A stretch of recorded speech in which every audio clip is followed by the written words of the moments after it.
afternoon and they call it World UFO Day, but we call it Roswell Day because that's what we used to call it back in the day, and we're still calling it that. Happy World UFO Roswell Day, every single person out there.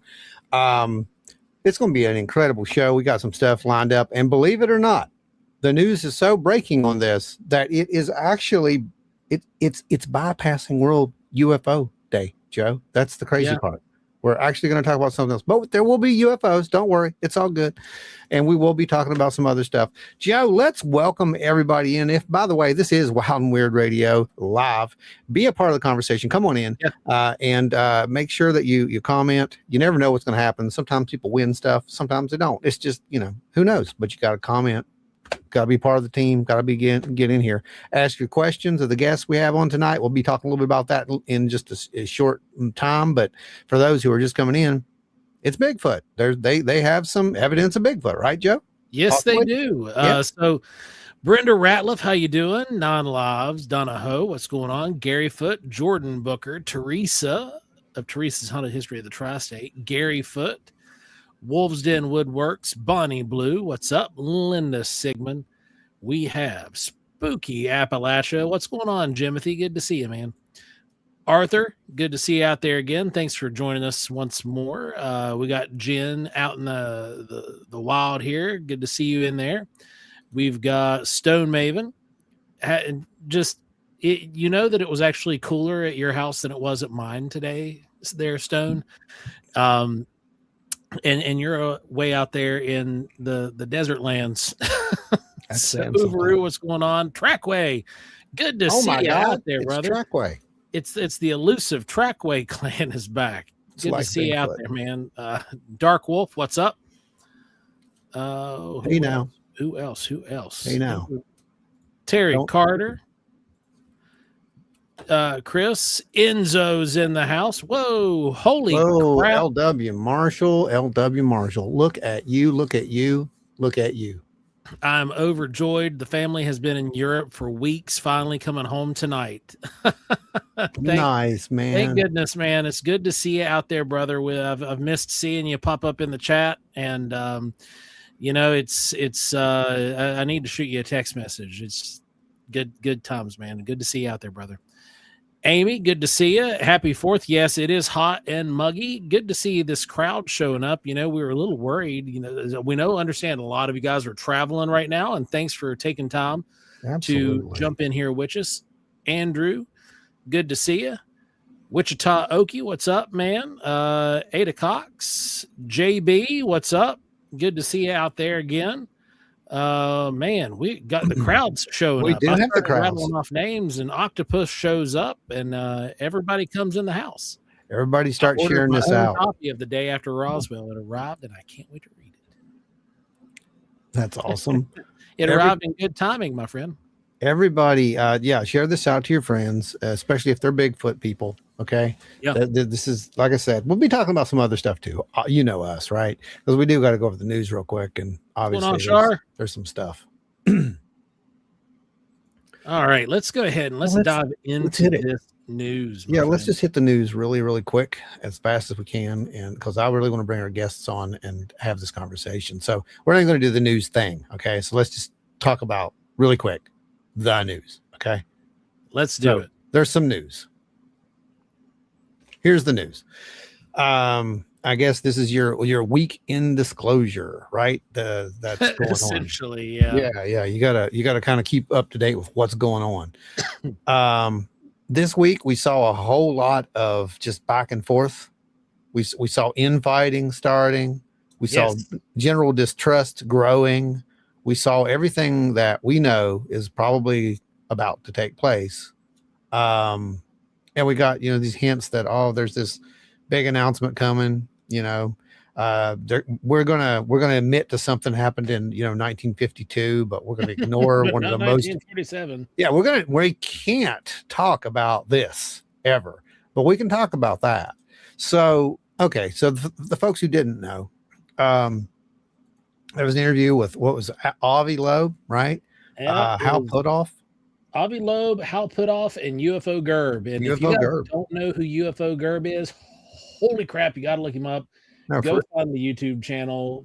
Go follow him over on Reddit, because you want to talk about a human encyclopedia. That is the GERB. Agreed, absolutely agreed. And there's a small list of people, because we have to go through this stuff every week like this. It's our job outside of our actual jobs. Okay. Yeah. Like, it takes a lot of time. We go through all these other podcasts. There's only a few that we'll actually look at and kind of, like, trust, so to speak, I guess. And there's a couple of these guys who know what they're talking about. And that's one of them. Okay. So what I'm trying to say is, you have Avi knows what he's talking about. Gerb knows what he's talking about. Avi Loeb is a wanderer in the dark, it seems. He's trying to figure this out, and yet he's been appointed to the biggest, like, the most important scientific role, right? But are we just going to see another instance of whitewashing this thing down? That's what I want to know at this point. We have an official government office. We have UFOs. We have scientists. This has all happened before. It has, but if Gerb, who was kind of invited on that show, yes, Gerb is a disruptor. Let's hope he gets in. So if that's the case, then we're going to be in despite the NDAs and all the other stuff, we might get something. But yeah, we'll see. Yeah. If they follow the actual data, that's what you're saying, right? Instead of just all these, hey, I have a really cool story. Well, listen, we've heard it all this week. We heard them sit there and say, I think it was James Fox was on there talking about what Grush had told him in some meeting, and if you knew your jaw, you would go slack jawed. We did, and I can't talk about it. Like, you know what, guys? Here's the thing. I've seen stuff. Joe's seen stuff. Okay, we've seen stuff that will make most people go slack jawed. It's a fact. Yeah, but it doesn't matter, because we don't have a piece of whatever that was to put on a laboratory table and start trying to figure out what it's made of and why it did what it did. We don't have that. And until we do, I'm sorry, that's just where we are with this. I'm not excited until we get that. Until we start getting something that is on par with what we've already released, which we know is authentic. Yeah. Then like you said, it's going to be really hard to get me excited. It really is. Burleson was this week. Burleson's talking about, like they're saying here, the plasmoids. They're intelligent. They seem to react. Well, yeah. I mean, we have video of that. Pretty sure they do that. We have video of it. We have other people who have seen the same things. Yeah. They've described the same things. They have video of the same things. The only difference is, we're not people of title. Yeah. I mean, I had to do it. We are now ish. we finally came up with a title. There's an event that's coming up. You want to go ahead and announce that now? We can. Yeah. Well, we can do that. I don't think there's any issue with that. Nope. I agree. So you guys know we generally have a speaking lineup throughout the year. And upcoming events are Kecksburg. We have the Carter County Bigfoot Festival that we will be speaking at. Ooh, and that's fun. That is such a fun event. You guys need to come down to that, for real. It's fun. If you are in Kentucky, you need to come down to Carter County. It's in Olive Hill. It is an absolute ball of an event. If we have good weather, it's going to be amazing. Pretty sure Wild Bill will probably be set up beside us. You'll find us. Probably. Just listen. You'll hear it. Listen for the loud. Whoa! Just listen.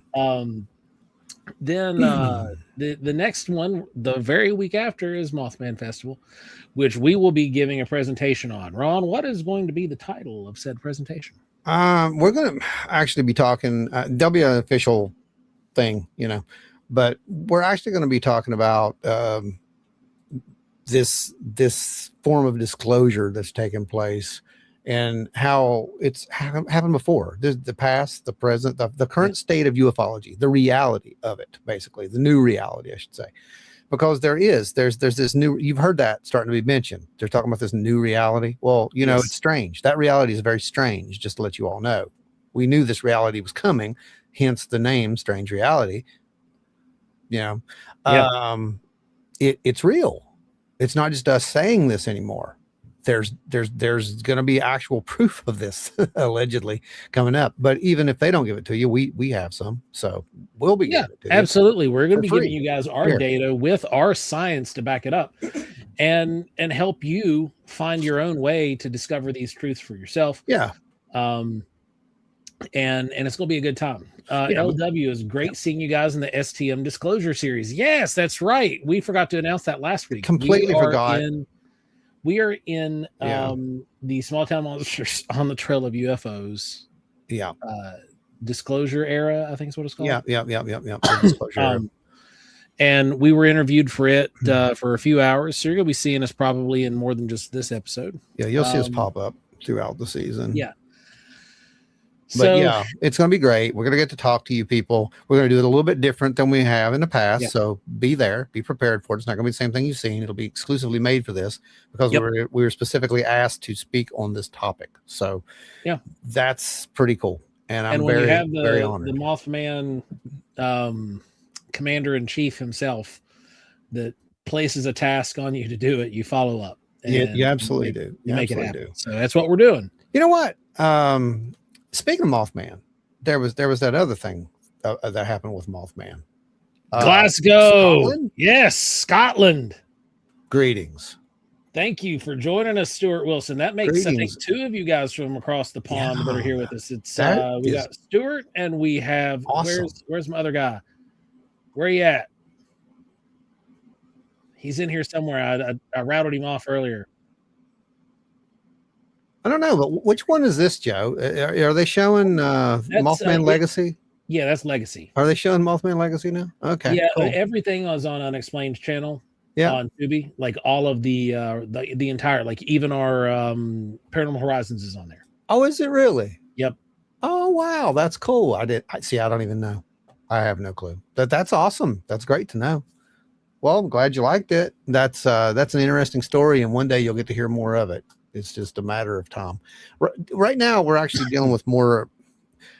I don't know. I like to deal with other people's encounters more so than my own, if that makes sense, and I think Joe's the same way. It's just that it becomes a part of your life, so you have to help these other people who are not having that much of a good time transitioning to trying to understand this stuff, and that's kind of where we're at with this. So Stuart from Scotland, that's awesome. We appreciate it's a late night for you there, Stuart. We appreciate you hanging out with us tonight.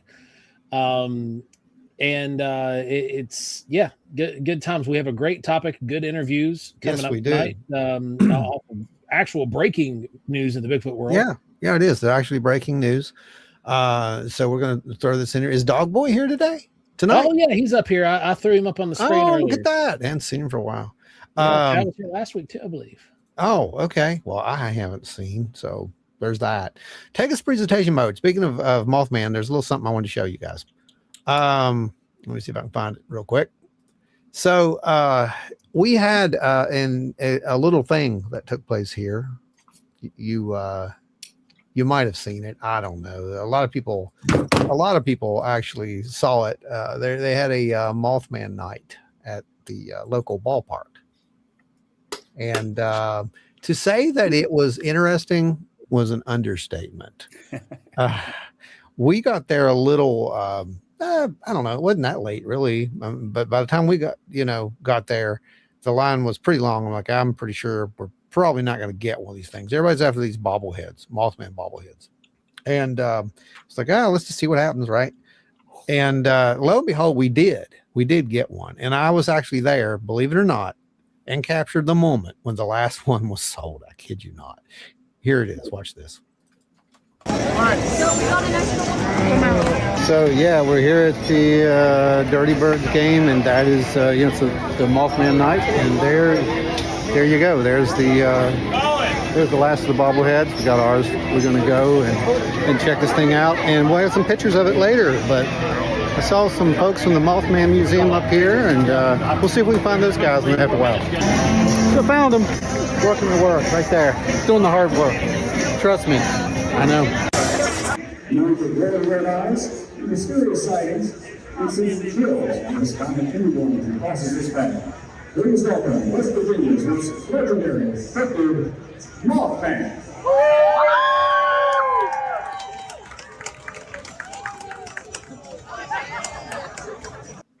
And yep, that is my suit, by the way. That so that made me very, very happy to see out there, representing the great state of West Virginia.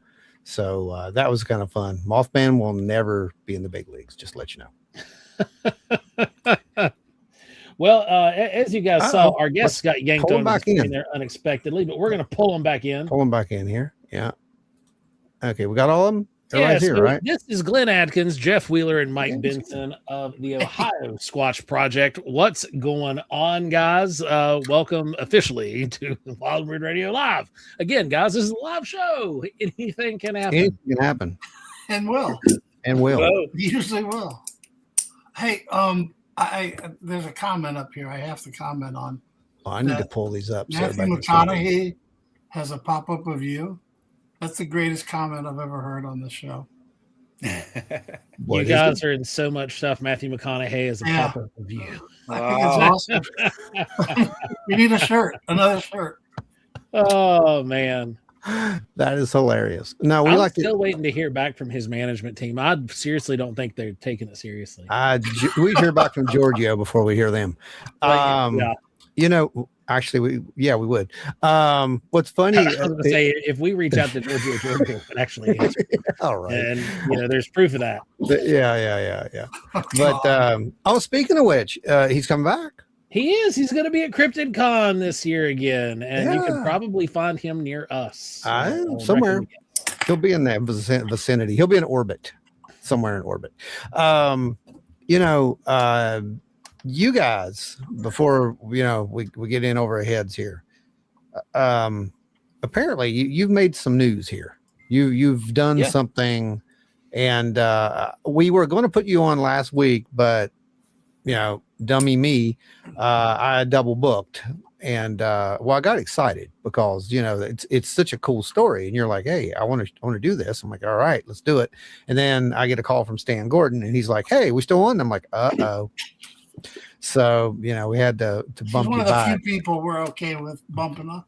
It's okay. I didn't even know we were supposed to have Stan on last week. So so everybody was just oblivious because he usually lets you know like 3-4 months out because he's so busy with everything, and it happens. But we got you on. So let's go over this because it is fresh, it is new, it is not something that other people have already heard at this point, not the general public, right? Where do you want to start? Let's start with how it happened. Well, you know what? Let's go back if you don't care. No, give a little backstory. Tell the story. I want the story. And back in March, we made contact with Jeremiah from the Bigfoot Society. Speaking of which, and you guys have probably heard, I know my guys have heard, he has some health issues going on. He got diagnosed with cancer. And I know your group has done it in the past, put out the good vibes for him. He's a great guy. He believes in that. And if, everybody could just send him a little love, I'm sure he'd appreciate it. And he's the one who started all this with us. We got called about the flap in Northeast Ohio, and throughout investigating that over a couple months, I mean, we had a lot of fun with it. We really did. We learned a lot. We were there within 30 minutes of a sighting, which was really cool. We were going to another sighting, and I was driving, and Jeff was sitting beside me, and we got a phone call from Jeremiah saying, where are you at? We told him.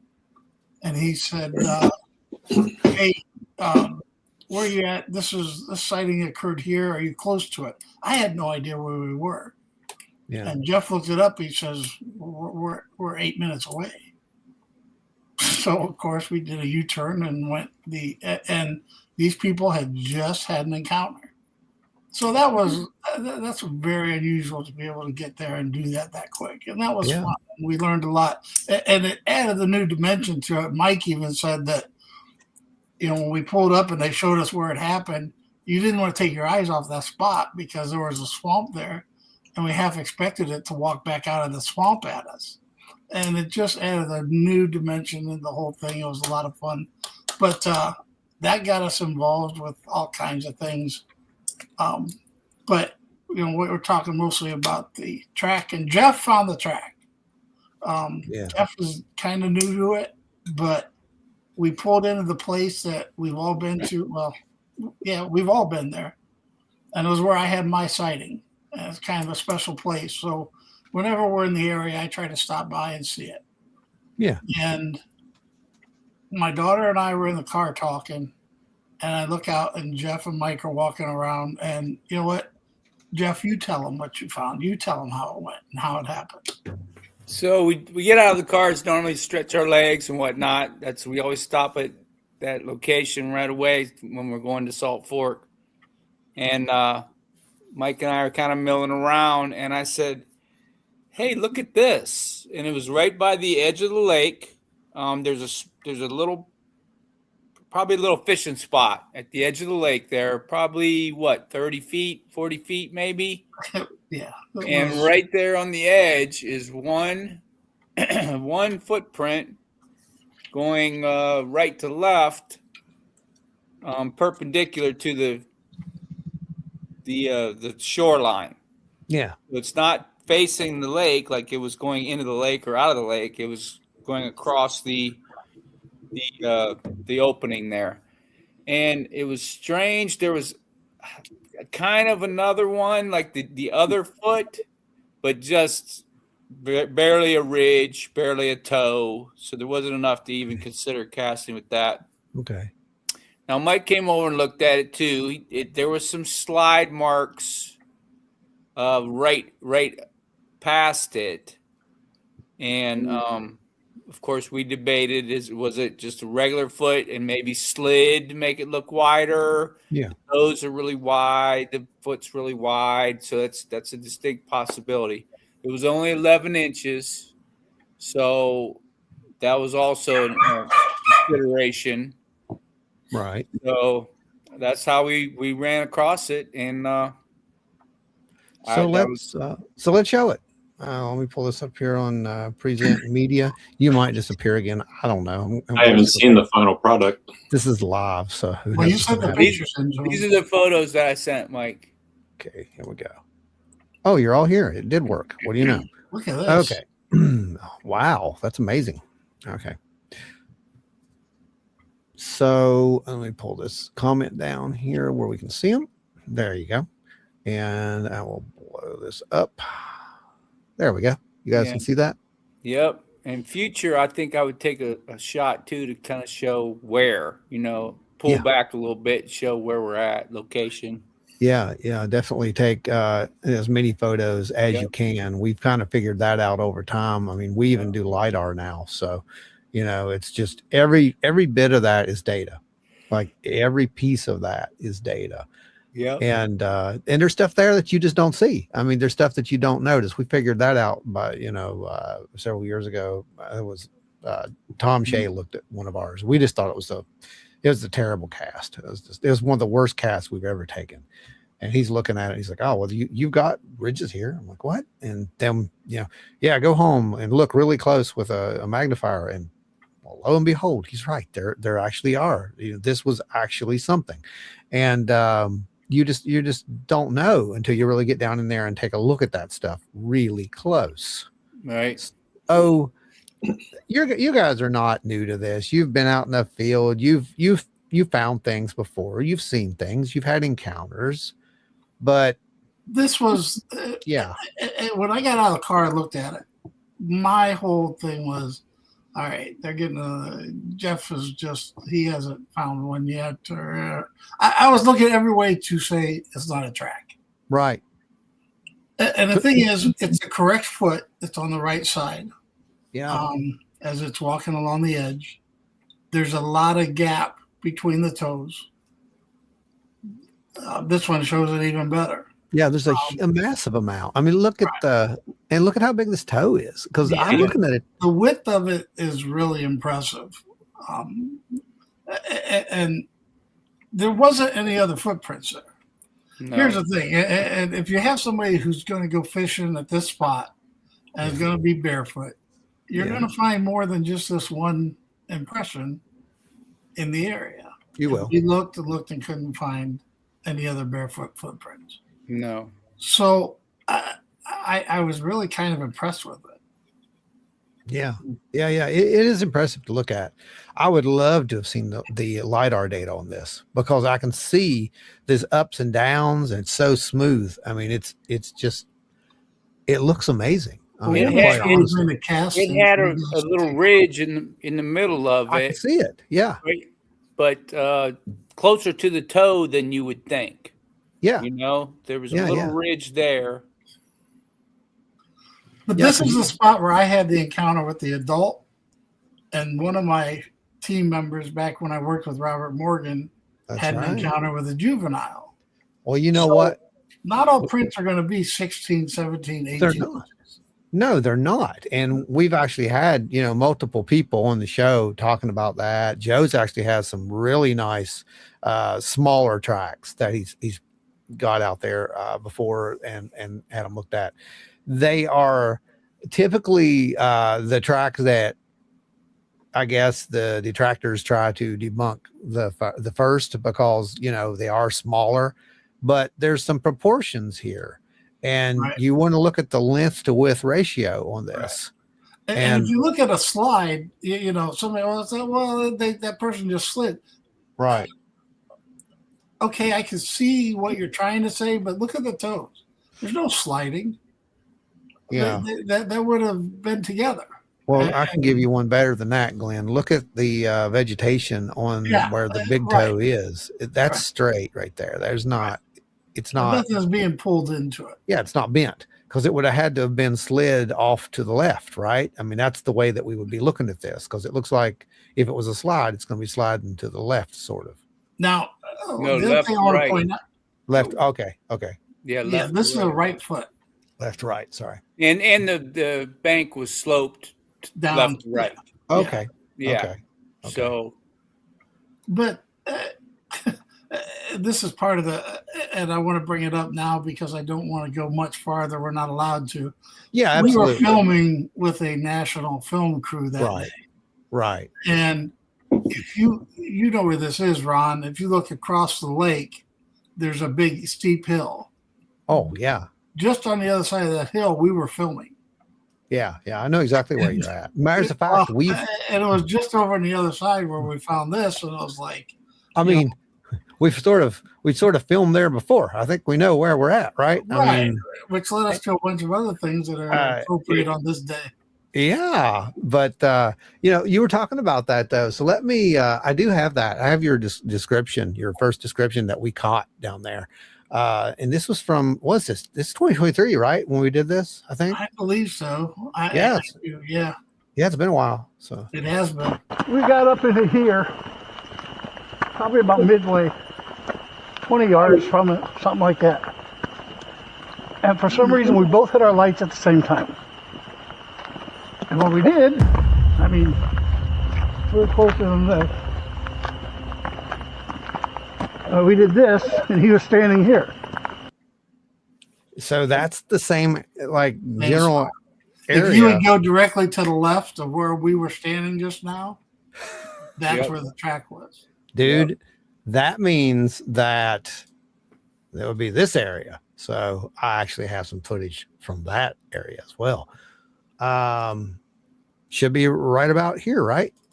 We're experiencing some equipment drainage. There were lights over there. Okay. Yeah, that's where you were, wasn't it, Mike? As soon as Glenn mentioned lights. That's exactly the little bank you were on. Yeah, that's what I thought. When you were describing it to me, I'm thinking like, no way. There is no way that this is happening again because the synchronicities about this place, Glenn. I mean, right here's one of them. This is 2023, people. I want you to understand what we documented right here. Well, and here's the thing. we weren't planning on going here. The only reason we stopped here was my daughter and I were talking about stuff, and we had like 45 minutes before we had to meet the film crew to go back with them. And we just stopped here because it was on the way, and I'm partial to this area, so I stop every chance I get. Well, the night we did this, Yeah, we were going there just to record you telling the story. right. And then weird crap starts happening. And then right here's I think this might have been one of the first times we got one of those really good synchronicities caught on camera. And they just happened all the time after this. But I think this is one of the first times that we got the synchronicity taking place with the equipment failure. And because you say lights, and when you say lights, this happens. We're experiencing some equipment drainage. There were lights over there. Okay. As soon as Glenn mentioned lights, things began to get a little weird and a little synchronous. And I've got a at light 1 or 2 in the point morning- moving straight that way. I'm tracking it right now. So this was just charged. I just charged this. Oh, this was fully charged. It's almost at a quarter battery. We started having equipment failures. We started seeing the thermal hits, the targets, the UFOs flying around. The inevitable thing happened. We'll show that in a little bit because we don't want to, spoilers for those new people who don't know what a ghost possum is. You're going to learn. I'd like to hold off until Joe gets back for that one. So before we're going to talk about this place really quick, okay? Or what you just showed on there, Mike. Yeah. Mike's a science teacher. Yeah. Okay. Mike, I've been out there with him in the dark. He's like, oh, look, there's the satellite, and there's this, and there's that. And Mike points all these things out. And talk to Mike and see what was that, Mike? Yeah, there was some weird stuff happening that day where what got me is they would scan up into the sky and there was barely any cloud cover, like real thin. And then whatever was there would disappear behind those clouds, which means it was way, way up there. And they could only detect it with certain imagery. There's some of it right there. And it was just so weird to me that it couldn't have been a bug, a bird, a bat. It was just very, very bizarre that they were picking up these lights, I don't know what they were, but it was really cool to see because I've never seen anything like that ever in the sky. Mm-hmm. So yeah. Well, me and you, we actually caught a few bats just to see the difference, to show the difference out there too. So, I was excited because I'm hearing, he's into astronomy. He's a science teacher. All right, maybe he can explain this away. And you didn't, you did not. And I did not. You failed, Mike. I failed again. He was the first of many. And because we really did, we looked for a prosaic explanation for these things, and everybody wants to say, oh, it's this or that, but no one has been able to tell us what those things are to this day. That makes me feel a little bit better. I mean, it's something, dude. It's something. Joe, while you're away, we talked about, the spot where this track came from. And I'm going to pull the tracks up so you can see those again, because you weren't here for that. So we're going to pull these up and get your take on this. This is a pretty good shot of it, actually. Like I told him, I wish we had the LiDAR data on this because there's a lot of data in here. There's a lot of detail. I can see striations down in there. So when you look at this, you can see where the step slid in. There's an obvious slide in from the heel, like where you've got that muddy, it's pushed up mix. Well, it's on the left-hand side of the heel. It slides. Yeah. That's the only thing you could describe it. Like it slides and then it pushes up and makes a harsh edge on the other side of the heel. which creates a distinct outline all the way up the right-hand side of the foot. Mhm. Now, the top, Jeff, you were the one that cast this, correct? Yes, sir. And was there any more definition within these toes that you could see after it came out of the mud? Not really. I mean, the first and second toe, or that you can see even in the image, are very distinct and clear. Third, fourth, and fifth toes are literally just the ball of the toe. Do you have the cast there, Jeff? I have the cast right here. Do you show that? Yeah, sure. Hold on. Yeah, there we go. So Nice. That's so much better. Yeah, that's 10 Look times at that. clearer than what that picture was. So Look yeah, at that the cast did render more detail than the photograph. That's a great cast. You did a good job. Hey, can you hold that sideways? Now here's there you go. Yeah, just like that. Here's what I'm going to say about this cast, okay? And I don't know if anybody else has viewed it, but knowing what I know about tracking and how things move and whatnot, that big toe, or what is inferred as the big toe to the near your chin. Yeah. I think you notice that it's on the side where that slide occurred. Yep. Where the slip is. I think that second toe in is also the same big toe. Oh, it might be. I think that it was a balance catch, and that's this because it's the same shape. It's the same exact shape. And so I think that's the same big toe, and then you get really good impressions of the other toes. Yeah. Now, what's really striking about this is very reminiscent of the track, the really, really small track, Ron. Yeah. The really little one that we have that Kelly found. Yeah. Jeff, hold that cast back up again. Yep. Because I want to hold it vertically, toes up. If you look at what I'm interpreting as the second toe. Oh, that's great right there, Jeff. Don't move that. You can see the tendon in that toe. Yeah. The tendon is no, the next one over. Oh, this one. That is a tendon right there. And like you can see where that toe got rigid. You actually can. It made that impression, and the tendon got tight underneath it and caused a flexation. Yeah, you can see that.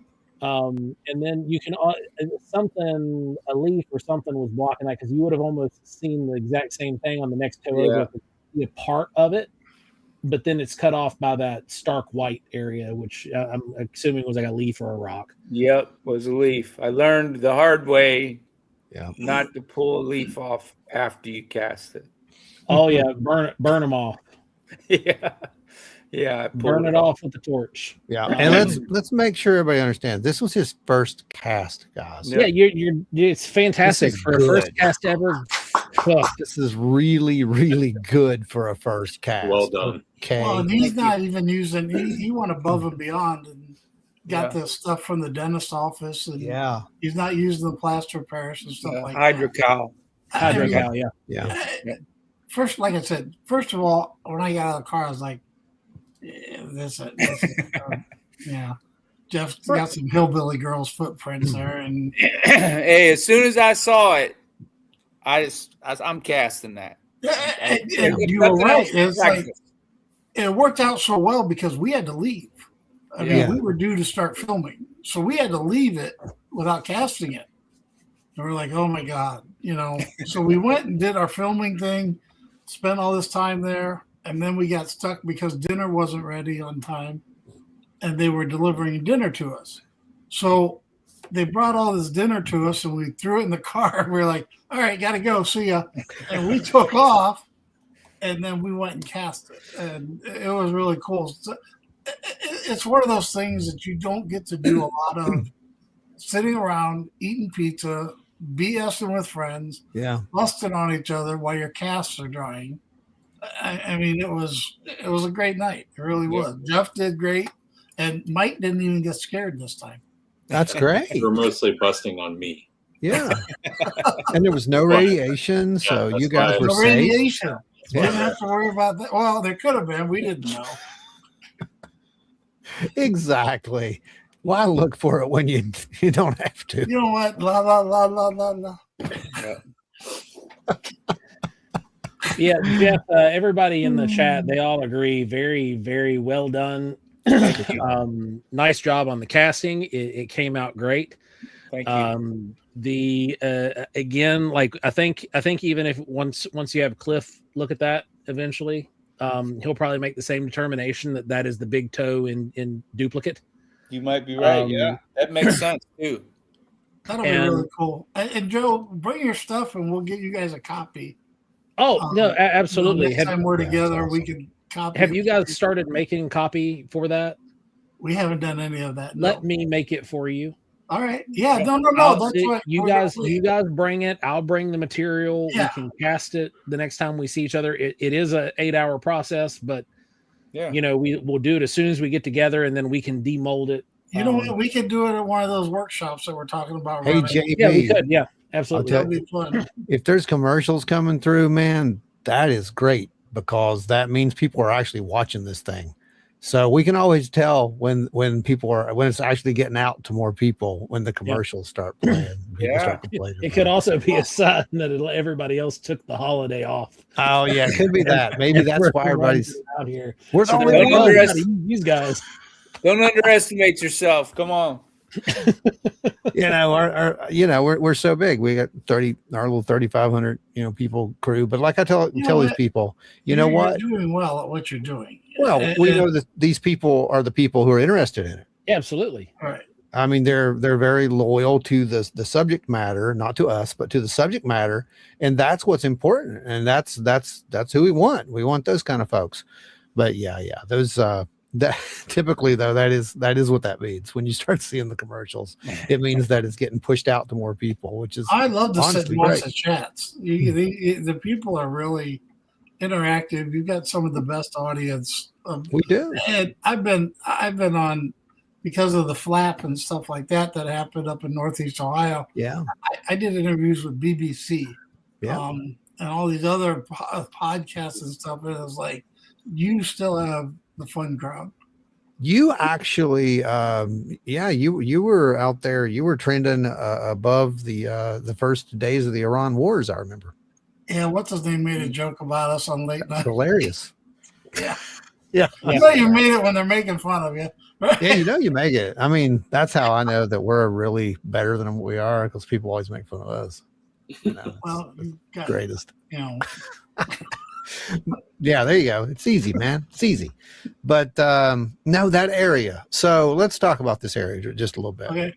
For those who didn't know, before there was Paranormal Horizons, there's a little thing called Wild and Weird Investigations. And it's a little series that we started doing, me and Joe, just going around and documenting some of the stuff we did. And some of that footage did end up in Paranormal Horizons. It's ended up in a lot of stuff because it was just us collecting all this data. And it's like, what are we going to do with it? We want to show it to people. How we show it to people? Okay, let's put it in this package. So we were out there in this particular area, and you can go watch that. There's a whole interview. So the whole thing's there. You can watch it, and that way you can see, the whole episode. But we were in an area where it's near Hosak Cave, and can you talk a little bit about that particular area, like just Hosak's Cave in general, like why that's kind of interesting in its own right?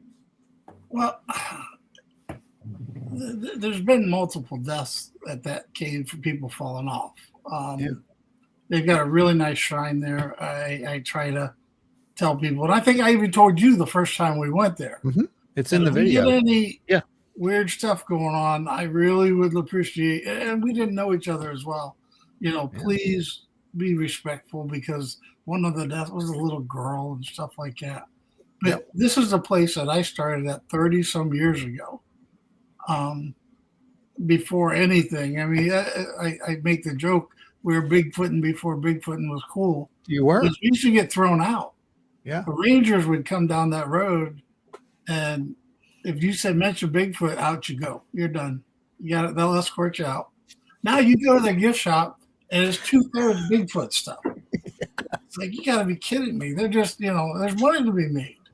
It's great. So that place there has always been and I'm not sure why. I know it goes for miles. There's miles and miles of horse trails. These guys hiked them the other day. Yeah, Mike and I did about 7 miles that day. It was brutal. Great weather for that. Yeah. Well, at least it wasn't as bad as it was. It wasn't so bad. Oh, okay. So that's a little bit better. You didn't go through an industrial sized bottle of Gold Bond on the way through. No, they were good. But it's just always been a special place for me. I mean, it really has. I've seen lights. I've heard screams. I've heard owl calls that are not owl calls, but. No, stop. You can't just say that and just go, but what do you mean you heard owl calls that are not owl calls? Well, I'm inquiring minds, et cetera, et cetera. A lot of Native American words that come out for their individual Bigfoot. Mm-hmm. Some of them are you could translate into like the imitators. Mm-hmm. They'll imitate bird calls, owl calls, different things like that. And everybody knows the owl, who cooks for you all. But it'll be just a little different. Okay. And you can pick out little things that, well, that bird doesn't usually make that noise at night. What's going on? Those are the type of sounds that we would hear all the time. They'd throw stuff at us. They played with us. We had interactions with that family. The sighting that I had, they let me see them. Right. They could have gone away at any time, but they used to come and throw sticks and rocks on top of the truck that we were sleeping in. To be fair, we would do the same. Yeah. Yeah. But Joe's not going to be out there at night. He's him and Mike are in footy jammies. Oh my God. Oh man. Anybody who's ever been to the Bigfoot workshop know that I'll be the one that walks out there in the middle of the night with no lights. No, it's true. That's absolutely true. We're supposed to. That's what you're there for. Yeah. Well, that's when we were in West Virginia. I said, "Hey, you guys go off. I'm gonna just I'll bring up the rear and hang out where nobody else is." Because we have we have a major one here, Joe. Can you read that? Yeah, it says, "Please take my money." Oh my gosh. My son and I went to Salt Fork and heard some weird calls, some weird wood knocks after making some knocks ourselves. We know it could have been another researcher or people just making noise. It was a great time. I love my squatching with my kids. You know what? And you also got some incredible memories, regardless of whatever that was. Yeah. Memories that you will never get anywhere else. Your kids won't be able to replace. They'll never forget that. Your kids, when they're 45, 50 years old, they will look back and with their grandkids, hopefully, at that point, and tell their grandkids about the time that they went to Salt Fork and had the daylights, just excited or scared out of them, whichever way it went. And like them, we will not forget you. You will now be added to the ever-growing list of contributors, scrollers, and supporters, because everybody gets anybody who donates $1 to this thing and keeps us on the road and helps to keep the studio running. You're a supporter, so you're in there. You're always going to get thrown in on there. All the credits that roll at the credits that roll at the end of the shows. You'll see them. Yep. Look at yourself. Look for yourself. You're there because we can't do it without you, and it's all for you. Yep. Thank you so much. Multiple blessings. Speaking of which, there is a new blessing tonight. Oh boy! Trackway says I'll be the only one to find a whippoorwill in Ohio. Okay. Now, before there was the whippoorwill, before there was the ghost whippoorwill, there was the ghost possum. And so we have arrived. The shrine from Hosak's cave. It is time. We have arrived at the point where we have to talk about this because there are folks who do know the story and they laugh. It's like an inside joke. It's kind of like a Monty Python thing at this point, I think. Yeah. You either know it or you don't. So the folks who don't know what we're talking about, here's where it all started. All right. So let me remove this for a second. And let me find the clip that started this whole mess. Oh yeah, here it is. It's called Ghost Possum. It couldn't be easier to find. Or Here we go. 2 or 3 pieces of equipment that pretty much the batteries have just drained, and they haven't been on that long. There's no reason for that. At this point, our documentation became more of an investigation, and Joe headed out into the woods to check out some spots. With no light, as mentioned earlier. No light whatsoever. Yeah, that's me. You can see a little shine off the back of my. Well, that's That's the a IR reflecting, I think. Yeah. So watch this. Remember, we've seen this almost exact thing happen before. And with our equipment now going dead on us, we decided to make one final sweep of the area. Oh, wait, you did have a light this time. I lied. I completely lied. That There may was be light. me with him. I think He was the one with the light. I didn't have a light. is that I had right? a light that I walked back there with. Okay, because you guys were walking up that way. Because somebody's Well, you'll we were hear, trying to figure out what it was we were picking up. you'll see it in Yeah. a second though. You see a shadow at one point. It was at this point when Glenn thought he noticed something in the area where Joe had just come from. Hey, turn around and look at the trail that Joe just came up. Where is like a shadow went across that. You see how you sit here? Wouldn't surprise me, man. I can't see it with that thing. That's all right. I'm- You see how it's white? Pull this back It out. was like a shadow just went across. There's something right here, guys. And it's moving. It's literally right in front of us. Then it began. And it's only 5 or 10 feet in the woods, too. Yeah. It's not that far. So, I mean, that's what's, popped our interest up real. Oh yeah. Yeah. It's definitely, there's something there. I don't know what it was, but there was something out there. And Joe, tells the story about how he thought it was a possum. Yeah, so I thought it was a small possum. It's somewhat near a road, and the possum was what I thought was a possum. Was Not a possum. maybe It's a not possum. maybe knot. like this size, smaller, It's and not, it's not possum. like that. But like I saw, how on possums they have the long, longer hair, and then the down hair that's tighter to their body, but they've got the long sparse hair that just kind of sticks out. I saw that down in the leaves, and I was like, "Oh, it's a baby possum!" And my inner Boone County came out, and I was like, "I'm gonna have me a child, and I'm gonna take a possum home with me. This isn't illegal at all." And so I went down to pick up the possum, and said creature vanished. But this, unlike the whippoorwill that literally like vanished, this scurried through the leaves and vanished. Like it scurried through the leaf litter, moved. There was absolutely no heat signature. Whatever it was, completely disappeared.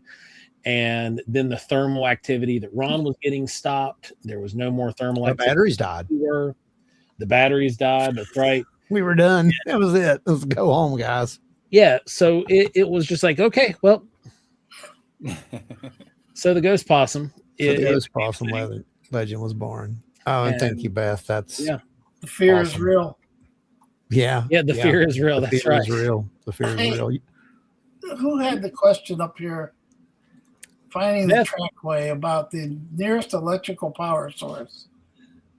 Are they talking about where we were when we were filming? Where is it at? I'm trying to find it. Beth, we did look at your video. We haven't been Finding able the to nail trackway anything down. There's something there, but we can't nail it down just yet. up above that. Yeah, I'm trying to find it. I see Hey Oz. Not that one. You see the runaway? I do. Right above that. Question. Yes. Okay, there we go. Yeah, I didn't see it. Well, no, I just want. If you're talking about where we were that night, there was no electrical source anywhere. Yeah, we were at Hosak Yeah. Cave. You can barely It's get a not. cell phone signal. Yeah. And Hosak's Cave is not really, I mean, it's a cave, but it's one of those open overhang kind of caves, like Ash Cave. It's And they're familiar with that area. They camp there regularly, and I used to go there before, like I said, before it was blocked off. We used to spend the night there when it would rain, up underneath there. Under it. Bob would Trackway play and them I know have hiked out that way a lot too. Indian flute music, and I mean, wow. just it was pretty awesome. Can't even imagine in a place like that. It was cool. Wow. So do they have it all blocked off now, right? You can't even go in it, can you? I don't think so. No, no, they wouldn't even let people rappel for the TV show. Oh yeah, I'm That sure. was being, they wanted to get some rappelling footage, and they wouldn't. No. Yeah. No. But you know, it was. It's a long way down. It's a long way down. It's not the fall. The sudden stop is, you know. Right. Yeah, that's what'll do it. Thank you, Jordan. Thank you so much.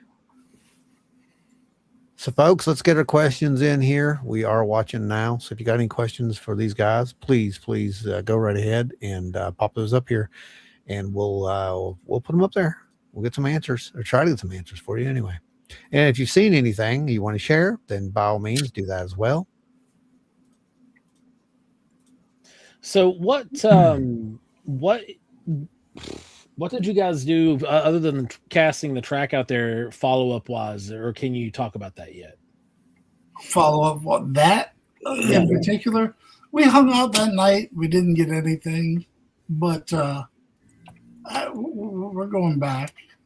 Yeah. Yeah, we did that particular night. We did some knocks. I think I did a whoop. Yeah. Mike, did you do a howl? No, you no knocked. one to hear that. Yeah. That wasn't a howl. That was constipation. Right? I'll have to teach Mike how to scream back at things. Yeah. Oh yeah, you do that so well. Mike was there that night. Oh, West Virginia. gosh. I know. Did you I've ever heard talk that. to him? I've heard that story. Did he ever tell anybody? You weren't on here to tell your story, were you? I'm sorry, Mike, you talking to me? Yeah, Mike. Did you ever tell them what happened, or were you ever on the podcast to tell your side of that story when you were with Ron? No, I will. This is my first podcast. What? I'm Wait. a rookie. This is your first podcast? First podcast. Oh my God. True I wish story. we had we need a special band. Oh, Here. I'm gonna go ahead. I'll run the blessing just for that. We're hitting that 1 hour mark. We've crossed the threshold for the blessings. Oh yeah. Let's do it. Got a special one So too that we'll be putting up here in we a second. go. What's it? You want to run the new one yet or no? New one isn't up there yet. See, the new one's not loaded. We're gonna go ahead and do this.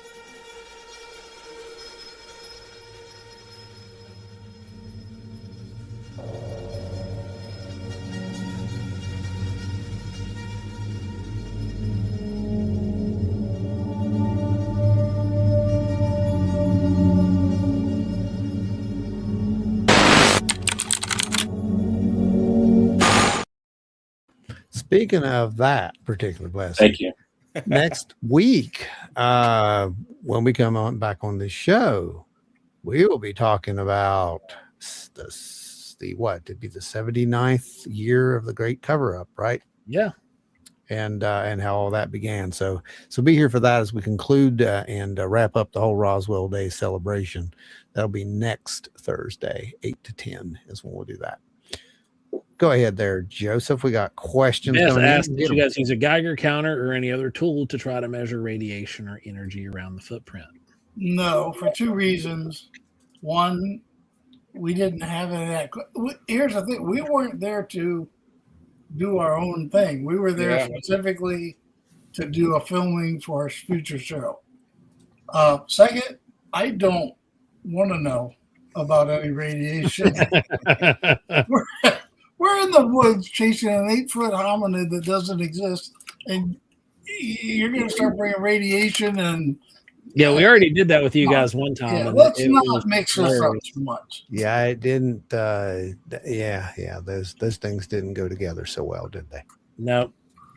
Oz says, sorry I missed the first 30 minutes of the show tonight. When was the last experience of the flap? And then thoughts on the flap versus other places in Ohio where there is a history of sightings. there's a lot of history up in that area, Portage County, in that area. The last one, Jeff, what was the last date that we did? I want to say it was the girl at the abandoned golf course, Cuyahoga Valley. That was the last report we got, and that would have been that was probably March. The first 8 were I think the 6th through the 10th or something. There's 5th to the 8th, something like that. Well, this girl said hers was, I want to say, the 12th or 13th. So hers would have been the last one. And her report was she was walking her dog. Her dad drops her off at a old abandoned trail. We couldn't.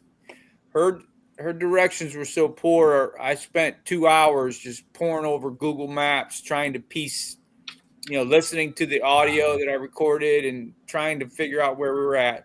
But anyway, she was walking her dog, and she came around a bend, and chest up sighting, 8, 9, 10 foot tall. She said it was gigantic, rust colored.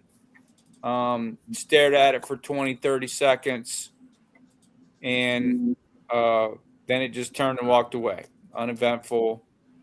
But she said she got a great view of it. She was hard to get a good description from, but she offered us a lot of information, and that coincided with a couple of the other ones, like in non-linear form. Yeah.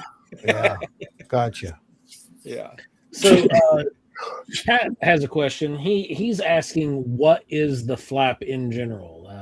Pat's not one that follows national news stuff or anything. So give a brief overview of, if you haven't already, of what took place. The flap was like from March 6th through the 12th. There were like 10 sightings or something along a corridor type. They refer to it as a flap because there's a bunch of sightings at one time in a particular area. If you look up, and you can do it on the BFRO website, Minerva flap. Minerva had a bunch of sightings all at one time. Yeah, the what website? Come on, I said it once. Don't make me do it again. Man, I don't like you. Greatly appreciate it. But which brings us back to the other question. It did go national, and I got a little hate mail and stuff from some people in the national. It happens, man. The thing involved. is, I think I called you right away. I was like, "What's up with this?" Yep. And here's the thing: the UFO. There's a couple talking heads in the UFO community that they probably know more than what they let on, and so 2 of them definitely do. But one of their statements, if you combine their statements, is that you cannot redact reality, and you cannot classify consciousness. Yeah, People can think for themselves, and you cannot own or blacklist what happens in reality. And this sighting series was taking place. People were reporting it to literally anyone and everyone, and you guys just happened to be the ones close enough and best equipped to. We're in the right place at the right time. Don't give me. And Jeremiah. I think that was it. And here's the thing. We went to the one house. Actually, it was the house that we were there 30 minutes after the sighting, and we pulled up. And the first thing I saw was a Bigfoot cutout alongside their house. Yeah, I remember you calling me and telling me about this. This is not good, guys. Yeah. You're like, what do you mean? I'm like, I have an enthusiast, okay? Yeah. But the enthusiast didn't see it or know anything about it. Her mom did, and her mom's dead set, I don't believe in it. Yeah. I said that to say this. When people are like, well, how did you, Jeremiah's making this up or whatever. Jeremiah reported the first one, okay? Yeah. This lady worked in Manaway where the first sighting occurred. So when Jeremiah reported on that, her friend sent her the link to Jeremiah's website. What's the first place, and that link kept popping up because of the algorithm on Facebook. So when they had their sighting, that was their first thing to do. Is they looked up there's Jeremiah, so they sent it to him. If you just step back and look, everything fell into place and everything happened the way it should happen. Yeah. I mean, we can't argue with that. We've seen that, actually. Right. And you know what? Just because other people that may have a bigger name or a bigger program or whatever weren't involved, they got a little salty. Yeah. You know me, I care about whether I offend people or not. Oh yeah. Anybody who's spent more than 15 minutes with you knows that that's not true. It's just like with me. They know that you are just going to get And what that's you're why going to we get. get along the way we do. Seriously. I'd help you if you walk between us with a weird shirt on. Oh, absolutely. Oh yeah, it's just it's gone. Because you're talking, there's now years and years and years of friendship built up there, and there's literally no boundaries when it comes to what's going to be said. Friendship, associationship, whatever. Yeah, No filter. Not Yep, sure none, what it is. None. Jeff, we got a question for you. Were there any odors near the area where you cast the track? Good question. Besides Mike. Yeah. Really? No, there were not. Never ends. It was right lakeside, and so of course lakeside odors. Oh yeah, you're gonna have the nitrate a beds. little bit of that, but nothing at all of any scent of any kind. No. Another good question. So what's the depth of the footprint? Like, have you taken like a depth measurement with a? Oh, you can hold it up and just kind of get a gauge too. Yeah, I would say max is probably inch. Okay. Yeah. And that's probably at that toe the area edge. where the slide where it hit and right. Yeah, at that right edge. Yeah. Is the thickest, and you're absolutely right. That's the way it was sliding, and that made that nice tight line like that. Yep. Yeah, no more than an inch and a quarter. But that being said, there were no other tracks. Mhm. Even us, as we're walking in that substance, we're not leaving tracks. We're not leaving boot prints. That's a good point. 175. It's a good point. Mike's 175, probably around there. Oh, I wish. Mike at 175. Mike at 175 would look like I was being sick nice. man. Oh my goodness. No, but seriously, either that was done because it had rained that night prior. Yeah. So either that had occurred at the peak saturation for the soil, or something heavy. Yeah, absolutely. Spookfest brings up a really good point here. I found talking about these legends at different locations can cause more activities, paranormal, and more. Yep. I mean, I would say yes to that. We've filmed kind of that. shown that, right? We've shown that. We did that here, sort of. I mean, so yeah, we've even done it on the show. You're right. Yeah. So there's some different things. That brings up a good point. Have you guys had any other weird stuff happen since you've been out there? Anything that you would consider off the norm? I mean, it's Glenn, so it's gonna be hard. Off the norm. Right. Like I said, we haven't been back there. Yeah. It's one of those things. Life happens type thing. I mean, I'm leaving next week for Europe for 2 weeks, and I've been busy doing everything since then. And Jeff has actually, works, and Mike's not allowed out of the house very often. Gotcha. I say Mike's on his vacation currently. Summer break, yeah. He is. He's confined to being the honey-do list. Mm-hmm. You know what? And I give Mike a bunch of grief, but this group, I mean, Jeff, you got to kind of rein in because he's like excited about everything. And Mike is like excited about it, but he's, how did you put it? Optimistically skeptical? Or Yes. Well, that's fine. Yes. I would say That's a reserved. good way to be. You need to be. It's a perfect group. You need to be. I mean, yeah. So, and I told Mike, I said, I don't care if I say the sky's blue. If you think it's a different color, argue with me and talk me down. Right. That's That's what you got to do. We've done that with each other in different places. I don't think that's a light, Joe. Right. So Right. there's a pertinent question up there right now too. Yeah, but not being a skeptic, but what are the odds that someone made that track, then claimed that it was what it was? And Mike, that's probably a good one for you, because we talked about it before we casted it. I mean, it's Go ahead. My feelings won't be hurt. Go ahead. there's people that come in and out of that area. Like I witnessed a kayaker last time I was at Hossack's Cave, that area. That exact spot. I thought this could be just a human footprint, but I'm like, man, I'm not kayaking in bare feet, because I'm a kayaker too. So I don't know. Those aren't the Vibram 5 fingers, because those have textures that would have shown up. I thought about that all too. through the toes. Sure. Yeah, definitely not that. Sure. I'm one of the weirdos that wears those shoes.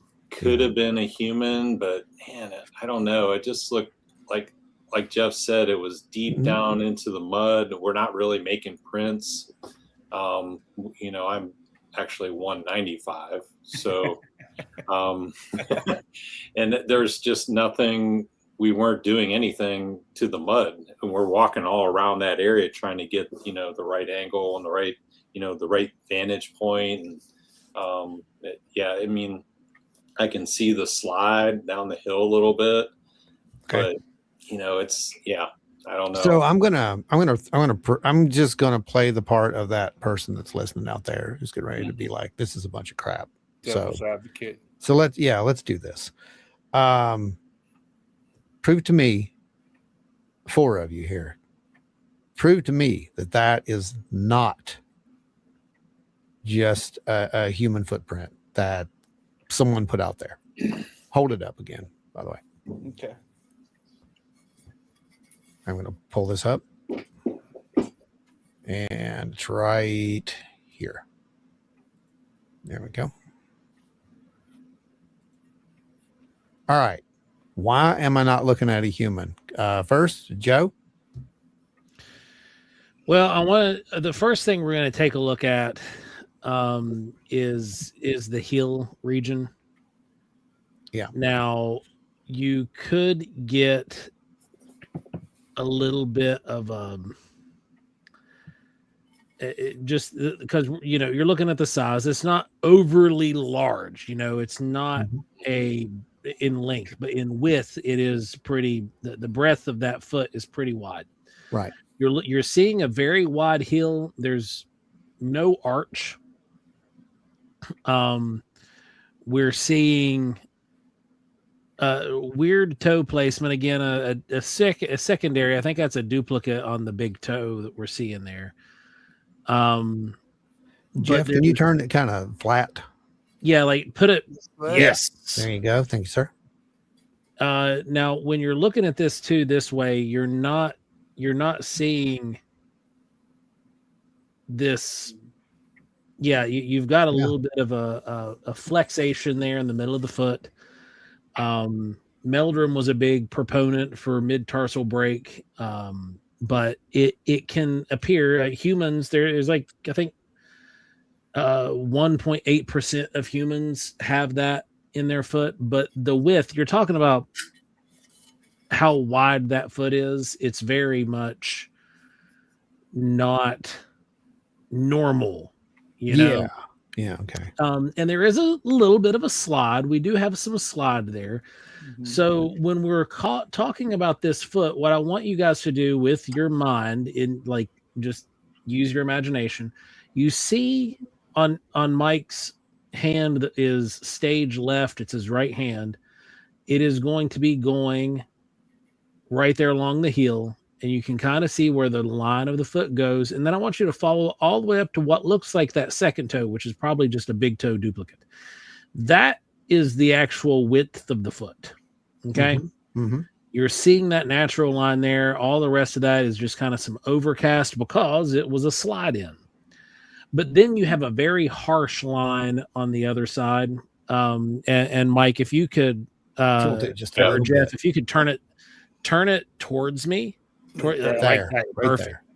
You can kind of see how sharp that line is on the heel, Yep. where the flesh just kind of dug in and stopped, and the sand and mud kind of walled up on the side of it. Yeah, right along that edge. Yeah.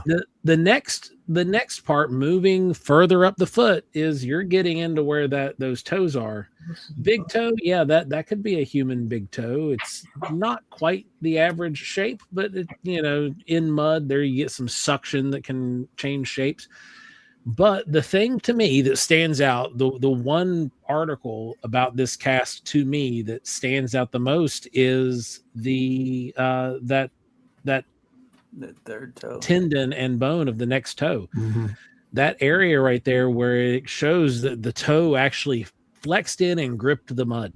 Yeah, I can see muscle movement in that. Yeah, that's so- mechanics. That is Right. you're witnessing a static version of foot mechanics. Right. So in other words, that is not a stomper. That is not some kind of plaster kind of, or not plaster, but a plastic thing to make a cast with, is what I'm saying.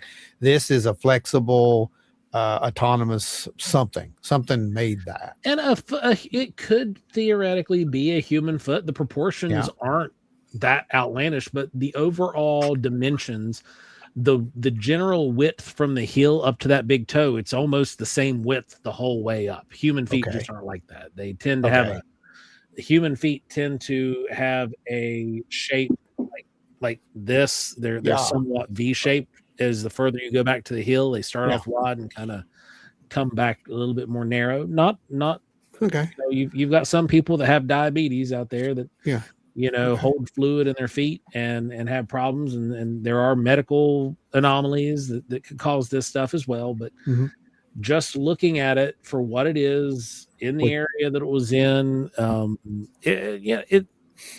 it's extremely interesting to me. I will say that. Okay. There's certain components of it that is really, really difficult for a human foot to create. Specifically that tendon flexion. Human toes are already kind of naturally a little curled up, right? Yeah.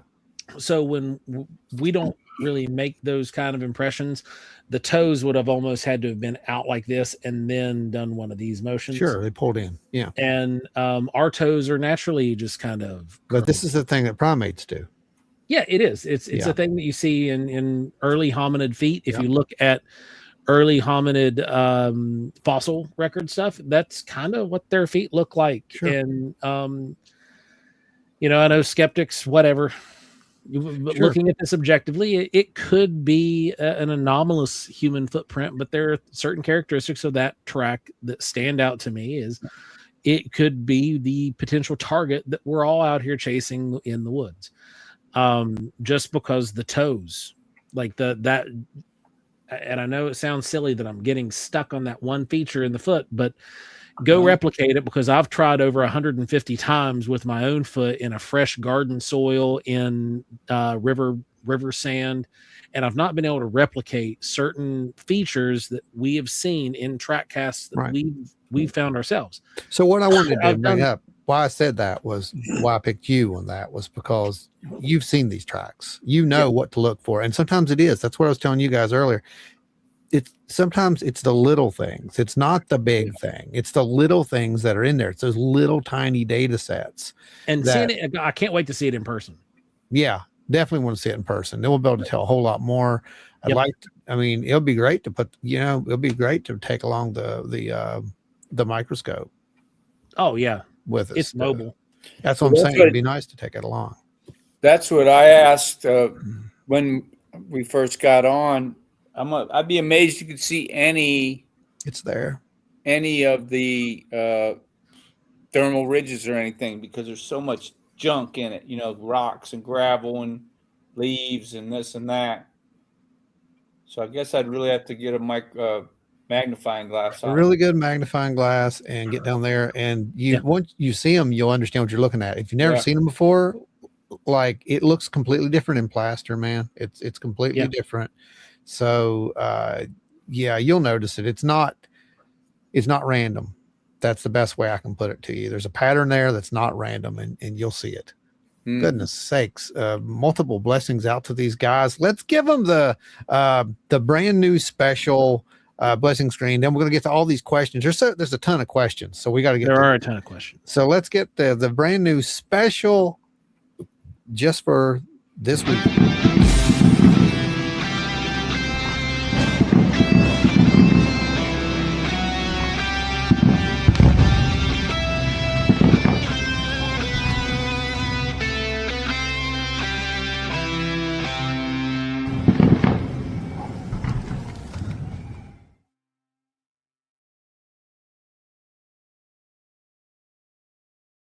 There you go. Nicely done. Love it. That was Love done it.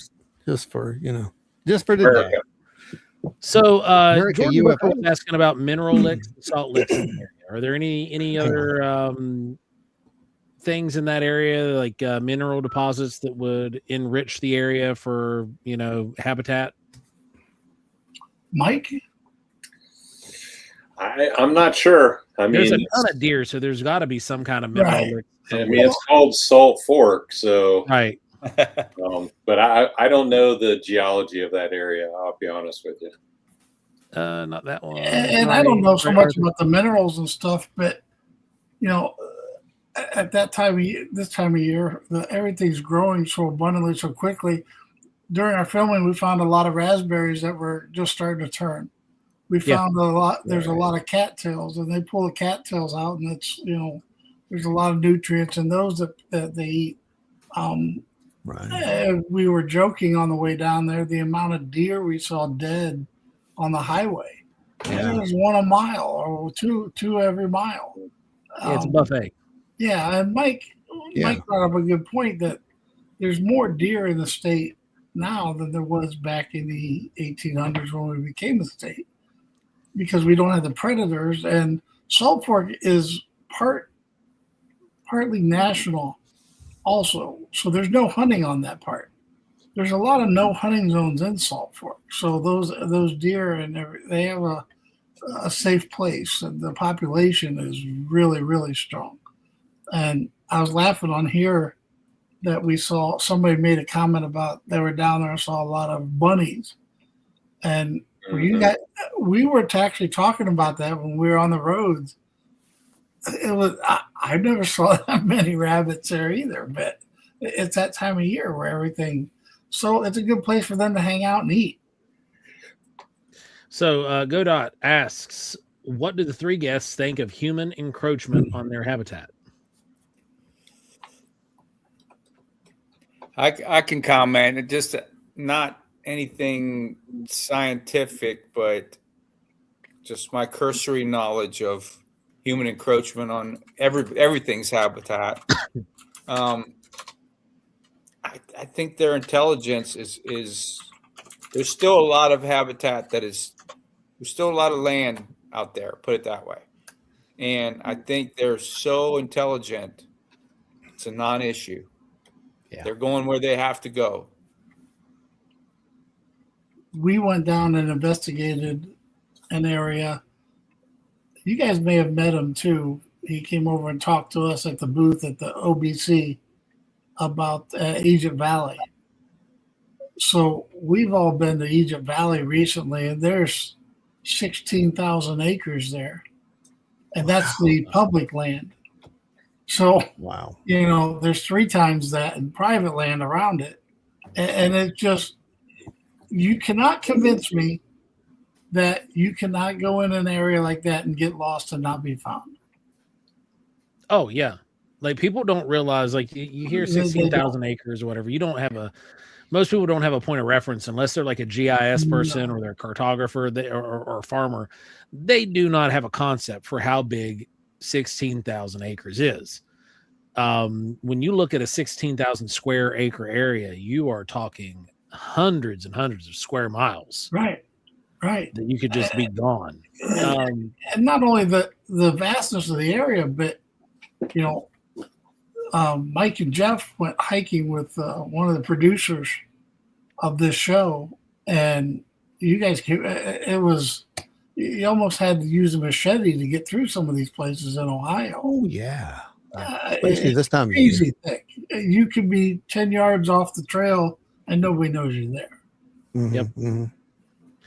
Creepalacha brings up, I'm watching with my kid, and if this isn't too basic, could y'all explain the Gigantopithecus and the evidence we may or may not have? So, yes, absolutely. And I can touch this one in a quick way, and then so Gigantopithecus blacki is the full name of the relict extinct pongon. What a pongon is an orangutan. So this orangutan, or its extinct orangutan, was only found on the Asian continent. And what we have amasses to like chunks. I think the largest piece that we have is something like this size. It's a jawbone piece. This is, for those of you guys that don't know, this is a Kecksburg UFO model. But that's about the size of the largest fragment that we have. And we have a bunch of teeth. Teeth are normally the last thing to really disappear, but it's an extinct pongon, and the odds of that being what people are seeing, which I know the late Grover Krantz made a huge drive, and that was his theory because he studied that material in depth. He taught anthropology, he taught some zoology stuff and biology. Now, that was kind of the direction he went. He was looking for something that it could have derived from. The odds of whatever Sasquatch is being a sprout off the family tree of a Gigantopithecus are really, really slim.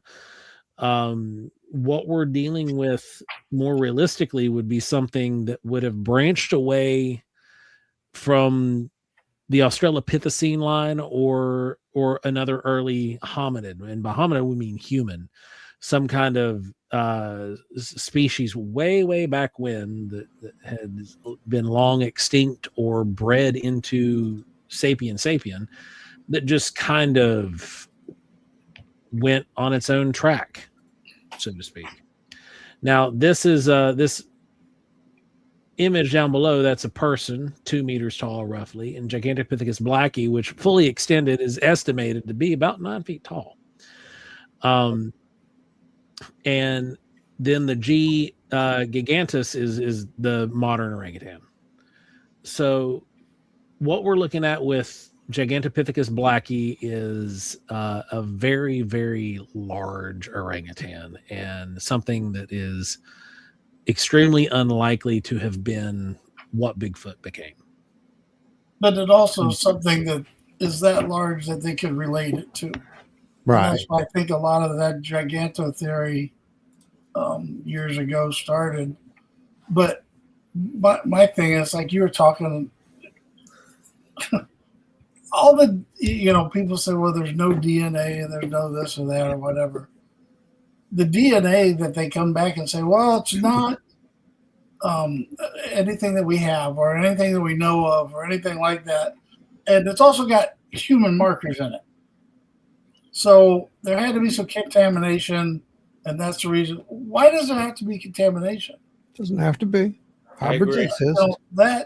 So the giganto theory, no, but I look at also, the DNA and everything else. People ask me, during talks, well, what are they? And I tell them, I'm not making this up or taking a real, easy answer. They are what they are. Yeah. They're their own people. They're their own, whole thing. They have a language. They interact. They have family units. That's why you're going to see the young males leaving the family unit. There's no inbreeding amongst. They're going to go out and they're going to find their own. That's why they've lasted as long as they have. Yeah. Andrew says a lot of normal people have flat feet. I, for one, can say I have flat feet from the military. So, I mean, it could for sure still possibly be human. It could be. But yeah, you got to look at it and be skeptical. You have to. Yeah. We can't just go out here and proclaim. And these guys, all three of these guys, are full aware of that. Unless you see a Bigfoot make that print. You can't Right. say it. You're not going Right. to say it's 100%. All right. Nope. Arthur says, what if it's not a duplicate large toe like Joe suspects? I think we have to strongly consider that it's not a duplicate of the large toe. You could strongly consider that if I didn't teach tracking for the West Virginia DNR. Yeah, But it could be. I mean, it could be a really bizarre, like, genetic mutation. where yeah. You have dealing with you have something- to say it could be a mutation. That Yeah, because cannot I come mean, off it's in the table. cards. Like, Yeah. Some of those tracks that we look at that, Dr. Krantz and Jeff Meldrum and all of them look at, you've got a foot that's looking like this Yeah. coming across. Yeah. Where all of our feet are They're not pretty. together. So, to have interactive digits on a foot, yeah, you could look at that. Like, this is Laird Meadow. It's a copy of the Laird Meadow cast. Picked this up off Jeff just before he passed. This cast more like it's, you see the toes. They're more uniform. Could be hoaxed. Who knows? But when we're looking at the toes, you do tend to have a general non-uniformity. Like they're anatomical and they are descending in size. Now, could the possibility of a genetic mutation exist? 100%. That's you get into some of the stuff like what came out of Boggy Creek. If those are real, they would have to be some sort of genetic mutation, because they're missing toes, not just normal toe, like missing toes, like they're missing toes. This track cast here is missing toes, but it's odd, most likely because of foot lift, and just not having a solid step in, because there was that slide. Yeah. But and like I said, I'm not infallible. I do teach tracking, and I can identify things very easily, and have taught that specifically in Bigfoot workshops for years now. Now, with the Bogey Creek tracks, what were you referring to most? The four? Yeah, the four toes. Okay. There's also some weird three-toe tracks too, but those are kind of like alligators, I think. You know what? And I had this conversation. I don't know if you guys know Jody Cook. Oh, yeah. We were drinking, and the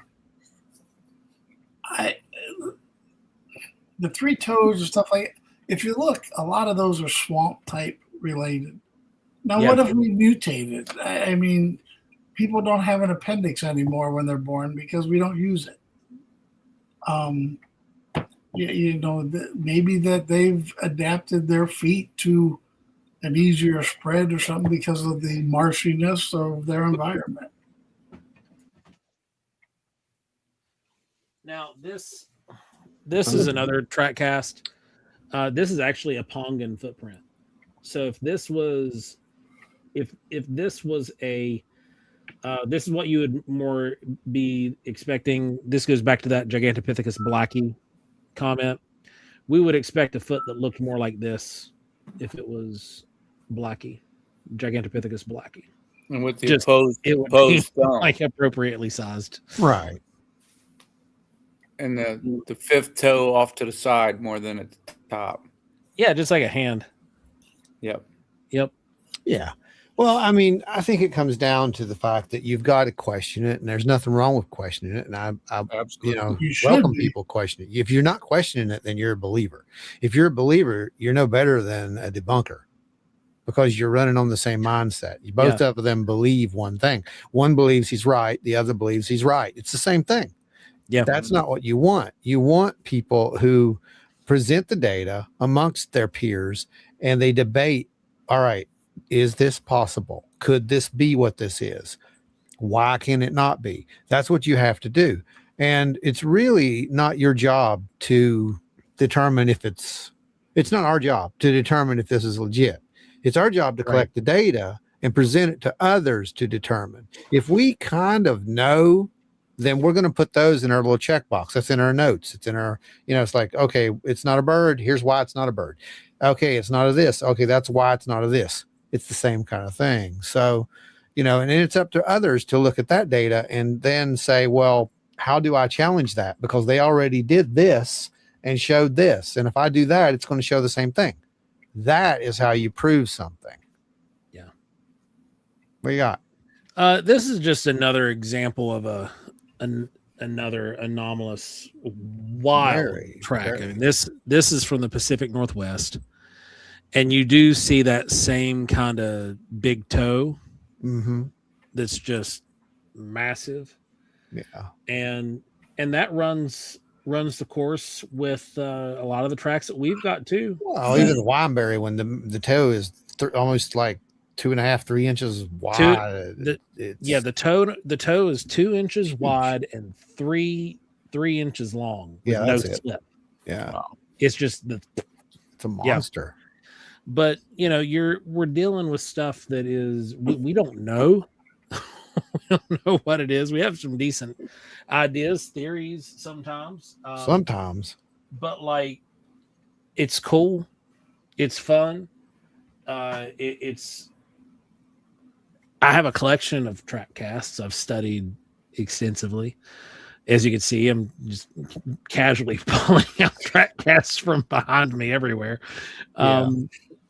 There's another one right there. It's a Grays Harbor track cast. But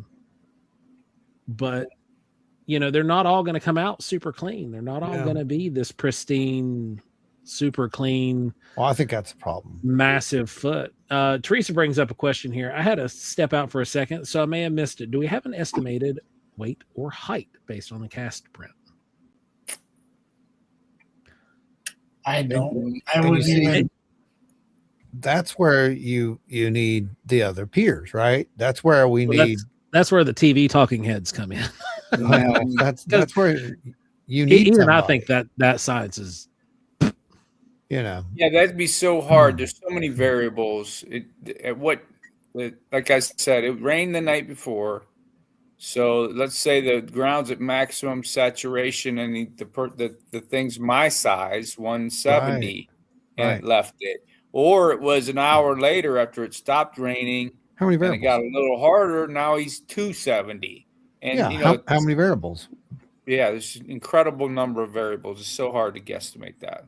And the thing is with that, the way that they measure the foot, and you can guess some height. You get weight is really hard to determine because substrate is so variable. But you can sometimes guess height. But then you got to figure: are they built like everyone else, or are they a mixed match? Do you have some with long torsos and short legs, or some with long legs and short torsos? That's what I'm getting at. So you're trying to generalize it into one central thing if you're going to do that.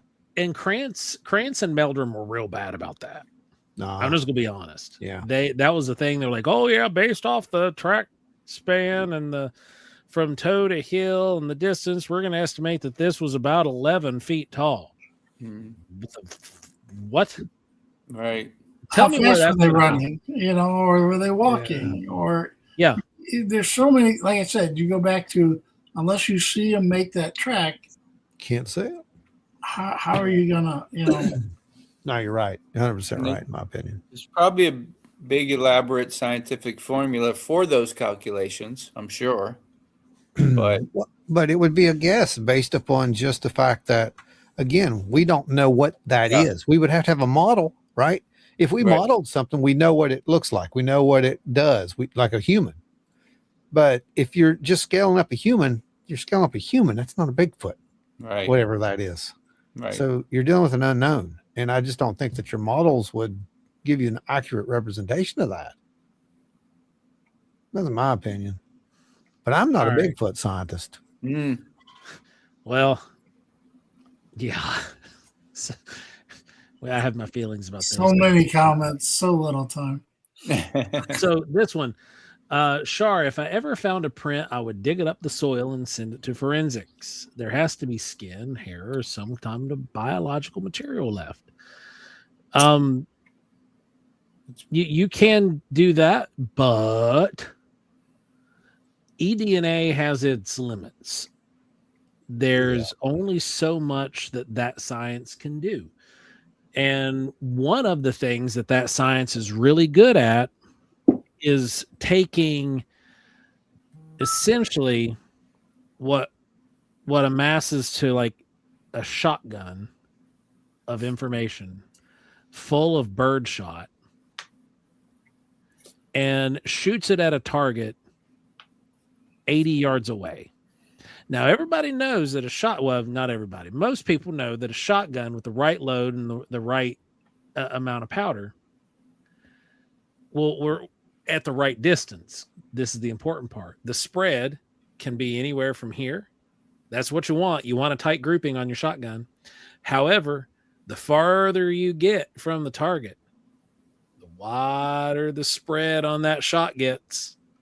And everything just starts to get scattered out. And then eventually you get to the point where at a certain distance, there's not enough impact left to leave a mark on the target. That is kind of how eDNA works.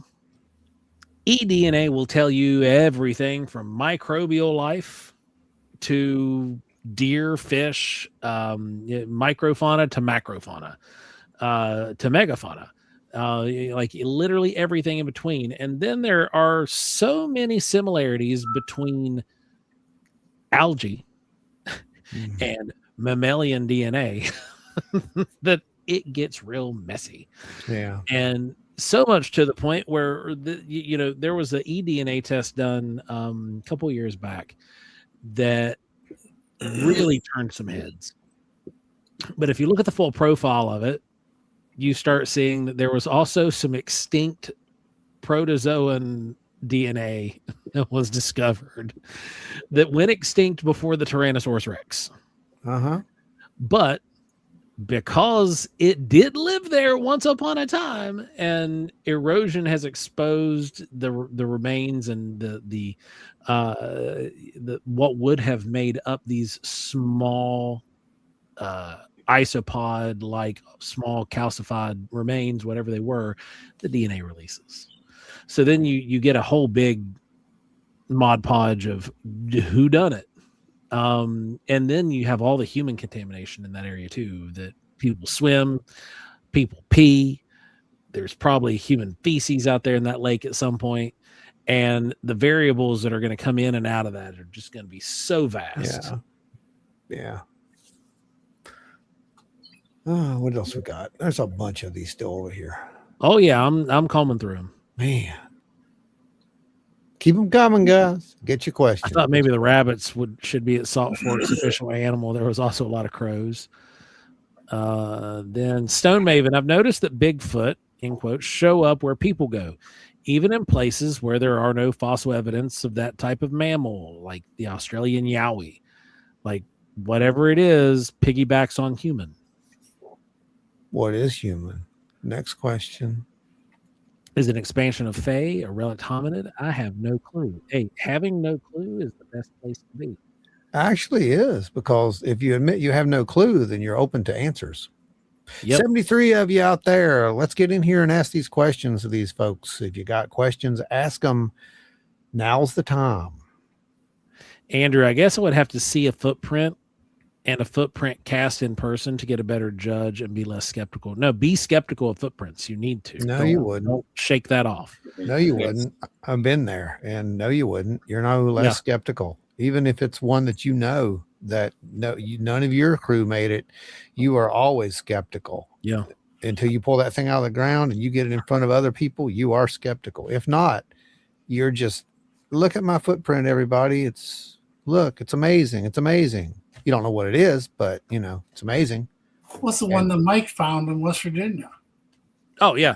Good point. Good point. That was. We've talked about it. I've told Mike. I said that was my worst fear ever, that we were going to find something. Yeah. Because you don't bring people to a workshop like that, and then Mike goes and finds a footprint. It's like, oh my God. What they're going to say now. Oh, 100%. But you know what? They didn't. because there were so many people and it was so documented, and everybody came forward and was like, look, this happened. We were there. And I think of what happened later in the night. That's right. Yeah. That's the crazy part. Convince people that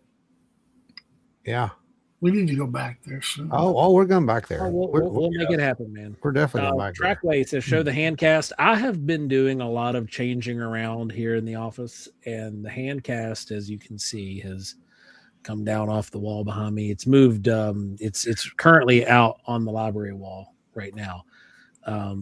It will come back eventually. It's just I'm doing a whole bunch of moving around. I think a lot of giant reports mixed into Bigfoot and vice versa over the centuries. We have some evidence of both. Then let's see. I love the giant stuff. I love the giant stuff. It's interesting. I'm a fan. It's a world unto its own. I will tell you that. 25-foot samurai swords in Japan. What's that? It's a world unto its own. That's what it is. Anyway. No, it's a valid point. Like, there's some really weird stuff that doesn't make sense. Like, yeah, sure, humans could have been like, "Oh, I'm going to make this to compensate for something," but and you can't even pick it up. Well, I mean, we've held the giant stone axes personally, and there's nobody in their right mind would make one of these things just because I'm going to do it because I know what it takes to make those. I've done that. And the only person I know that would be able, like in human times that I've ever seen that would be able to even move one of those things would have been like a 1985 era Iron Sheik. Right. I mean, Andre the Giant, somebody like that. Not even Andre the Giant. He even that size, he'd have been able to pick it up and move it. But like the Iron Sheik had this, the way he used his workout routine was use it is what you're saying, huh? He could use it is what you're saying. He could use it. Yeah. But the thing about Sheik is like in the 80s, the was 4 feet wide. Yeah. I mean, he made, I've met Sheik, and even in his older age, he makes me look small. But all right, so Seth, excuse me for a second. I'll be right back. No, you're fine. Go for it. So Seth says, I'm not nearly as knowledgeable about the Bigfoot phenomena compared to UAP phenomena. What are each of your favorite cases that seem to be legitimate sightings with good evidence? Glenn. Glenn. Mike, did you want to go? You were already talking. No, go ahead, Glenn. Okay. With good evidence. You know what?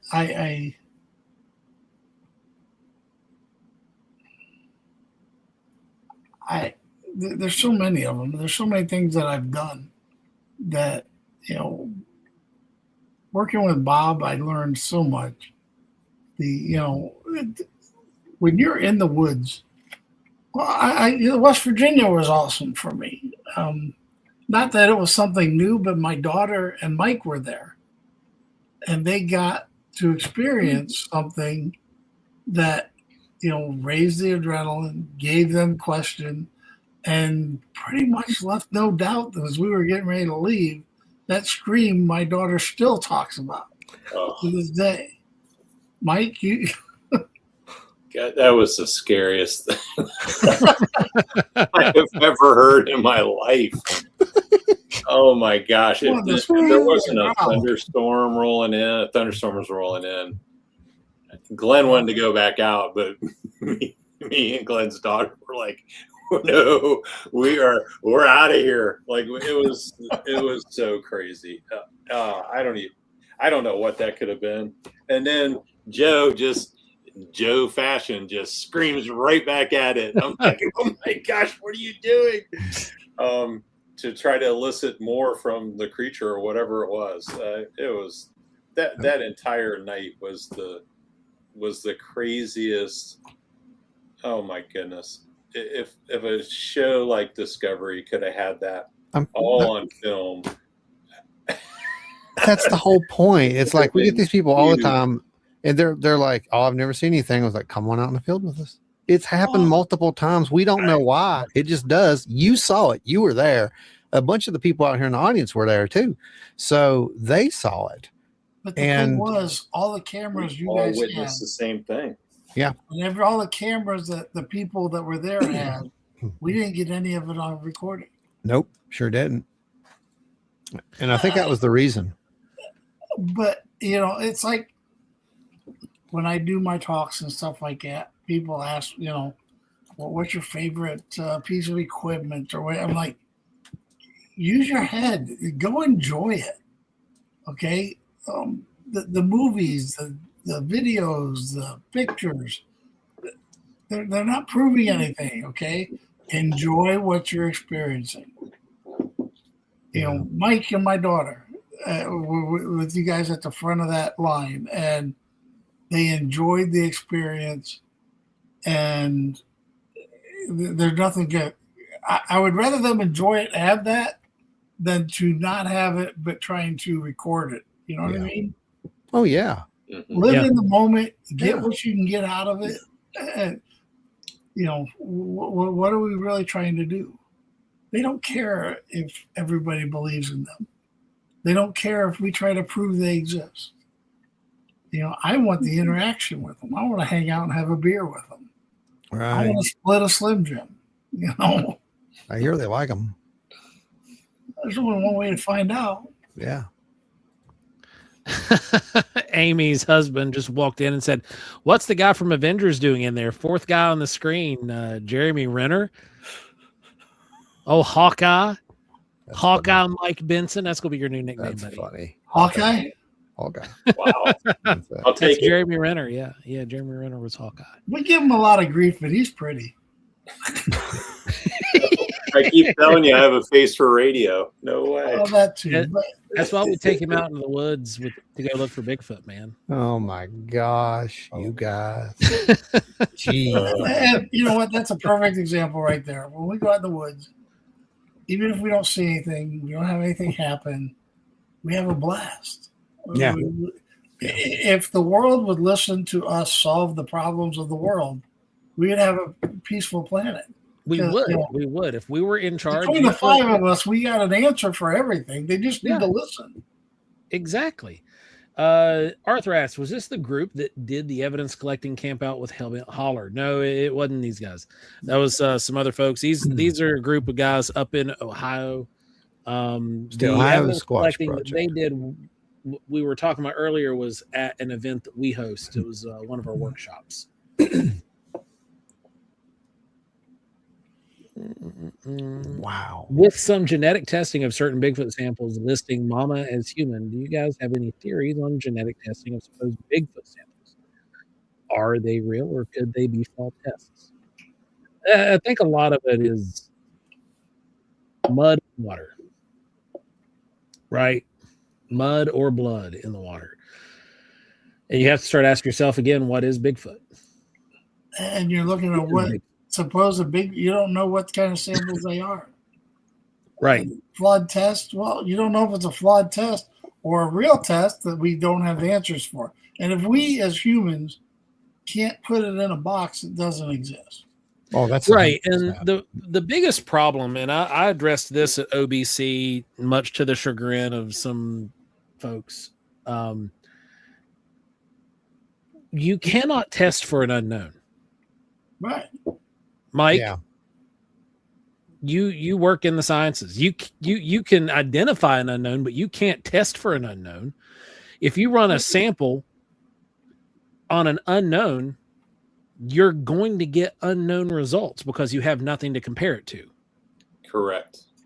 You know, you have to build a catalog. So if they had a positive hit, that means that they somehow built a genome or a catalog of DNA that is also unknown that they can compare it to and contrast and say, oh, well, here's some anomalous clusters. We're just going to put these in the same pile because they all have the same markers. But you know how many hundreds of thousands of tests you would have to be able to actually do that and make a comprehensive answer to say, oh, well, this was this and this was this when it comes to an unknown, like decades worth.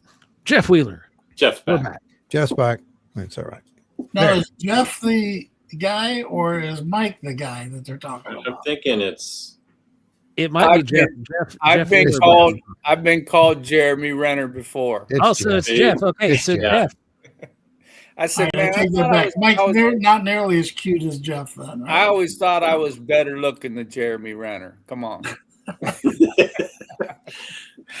Ada, yes, we heard a lot at the workshop. Yeah, it was you. It was you. She said he's gone now, but he really did look like him. Yeah, I've heard that before. I don't even know what you're talking about. Yeah, Ada, we did hear quite a bit at that workshop. It was something else. It was amazing. It was one of the best nights ever. These two do nothing but tell stories about that night, how awesome it was. I know. All the time. It's because they got to spend the evening with me. I mean, any time that that happens. That's not it. Yeah. No, well, that's the primary point. But yeah, there was other stuff that happened too. Ada's not the one that was back at the pavilion that I couldn't find. Okay. No, that was who was that? I felt bad for her. Jessica. That was Jessica Madden. I felt really bad for her. Yeah, Jessica. When you lock yourself in a car, you have a fear of something. Yeah. Yeah. And fear sucks. Don't give me, I mean, real and not real, whatever. Being that afraid of something. I'm afraid of humans. Yeah. Humans suck. They do? Oh, yeah. No one seems to understand it when I say that. They think I'm being mean, but I'm not. Like, you don't get it. I tell people, be the person that your dog thinks you are. Ooh, that's deep. That's deep. That is really deep. What else we got out here, boys? There's still more people. Doomsday Dave. Yeah, who's Doomsday Dave? Doomsday Dave is the traditional third wheel of the show. He's That's right. Dashingly good looking like Mike. Yep, dashingly good looking. He is ruggedly gray and handsome. Yep, he's got the likeness. Yep. Oh, hey, finding the trackway. I know who they are now because they texted me. They're my friends. Okay. I just wanted to shout out. Yeah, I was gonna say you knew Trackway. I knew. Yeah, they're my buddies. Ooh, that's actually really good. Yeah, that's what I just read. Yeah. The Bigfoot phenomena is a phenomenon. Not all phenomenon is Bigfoot. I agree. I like that. 100%. That's why we have to check each other. Yeah. I absolutely 100% agree with that. I think that that's the deal. I think that we have so many people in these groups who are just echo chambers, and I'm not calling any one of them in particular out. I don't know your inner workings. I don't care. I know ours, and I know what we don't do. We don't echo. We argue with each other. Yeah, we debate. We debate, but it's a friendly argument. It's not a get up and storm out of the room and trash the tables as you're going out. We actually sit there and we were like, okay, so what is it? Tell me why. Tell me how. If you think it's that, then you need to prove to me that that's what it is. And then you need to make my argument invalid. That's how we proceed forward. And we have to be able to do that in an open discourse fashion, which doesn't exist anymore. That is our biggest problem. You see it every day. We especially see it in the UFO community because it's constant. You have these podcasters who are just, all they want is clicks. That's it. That's it. Yeah. And they're going to tell you anything to get you to do that. Correct. You ask them for a source. Go ahead. The algorithm doesn't help that. Algorithm doesn't. It doesn't. The algorithm fuels it, man. It doesn't know any better. It's doing its job. You know, that's what it's built to do. And you're feeding it, and that's what happens. And you get these people who are just making out these blank comments that I don't know where they're coming from. And they're getting spread out on these AI generated memes with little pictures, and everybody believes that is the news. That is not the news. Memes are not your news source. If they are, you have a problem. This is reality that we live in. This is part of it. And unfortunately, it's everything. It's not just UFOs. It's everything. Everything. No one is researching anymore. That's our problem. No, everybody sits behind a keyboard and types really fast and very aggressively. Well, and they don't think. And nobody You brings get a lot of receipts. clicks. People think that by the number of their followers or the number of clicks that they can get on the internet justifies their theory. Right. Oh, 100%. Right. 100%. Which is craziness. Yeah. I don't care about your thumbs up. I want the people who get the message. Those are the people that we're talking to. It may not be you. It may be the person that's behind you. So if it doesn't resonate with you, don't say anything. Just move on. Let the other person step up in your place. That's the way I see it. So Bonnie asks, what do you fellas speculate was the impetus for the Ohio flap? We've had this question. Yeah. And I think you're Go right. ahead, guys. I think you're 100% right on it too. Go ahead, hit it. I think the key to this is the corridor that the sightings were on, right smack in the middle of it, kind of the edge of it a little bit. It was the old Ravenna Arsenal, which I just looked it up. My mom used to work there, pretty close to where I grew up. Is 22,000 acres. So sightings in Windham, the gate for the Ravenna Arsenal is half a mile or so from where we investigated. And on the other side of the arsenal is Newton Falls, and that's where another sighting occurred. So if you don't think they can hide out in 22,000 acres and travel through there, you're crazy. Now, this 22,000 acres is also fenced and patrolled and off limits. Yes. So When he says the arsenal, they used to be a munitions area, and it was. So it's, What you're saying is it's Mothman. Bigfoot is actually Mothman. Yeah, he's saying it's government controlled facility. There's there's the history of that. I'm saying there's probably a portal there. That's where it's coming from. The case is Human closed. experiments. It's done. We're over MK with it. Ultra. Definitely MK Ultra. You didn't see anything. You thought you did. You were all. No, I'm kidding. So what we were talking about before though was, you remember when this happened? I remember when it happened. You called me and you told me about this before anyone was really knew about this. But the weather was perfect, as I recall. And that was the other thing that we talked about and we discussed as a group. Ohio weather sucks in the first week or so of March. And all of a sudden it was 70 degrees. Yep. So everybody wanted to get outside and get some fresh air and get some, nature in. So you have these things walking through to go wherever they're going, however they go, and boom, all of a sudden there's people. And we've talked about this. To have Bigfoot sightings, you got to have a Bigfoot, and then you've got to have people, and then you've got to have somewhere for those people to tell somebody to publicize it. And it was a perfect storm. It was. 3 of the sightings were on hiking trails. Yeah. Right. It was a perfect storm. I mean, that's just it. Everybody was coming out. Same thing happened to us in 2020. Ours was right there in the middle of the great lockdown. No one had anything else to do. They're out in the parks. Guess what? They got to see things that are always out in the parks that they don't see because they're not in the parks. They're at home on their phones or wherever else, So, yeah, I mean, it's kind of like the whole thing. If a tree falls in the wood, does it make a sound? Well, if a Bigfoot walks around the woods, is he really walking around the woods? And you know what? That saying that you just said reminded me so much of Bob Morgan. He used to get so pissed off at that saying.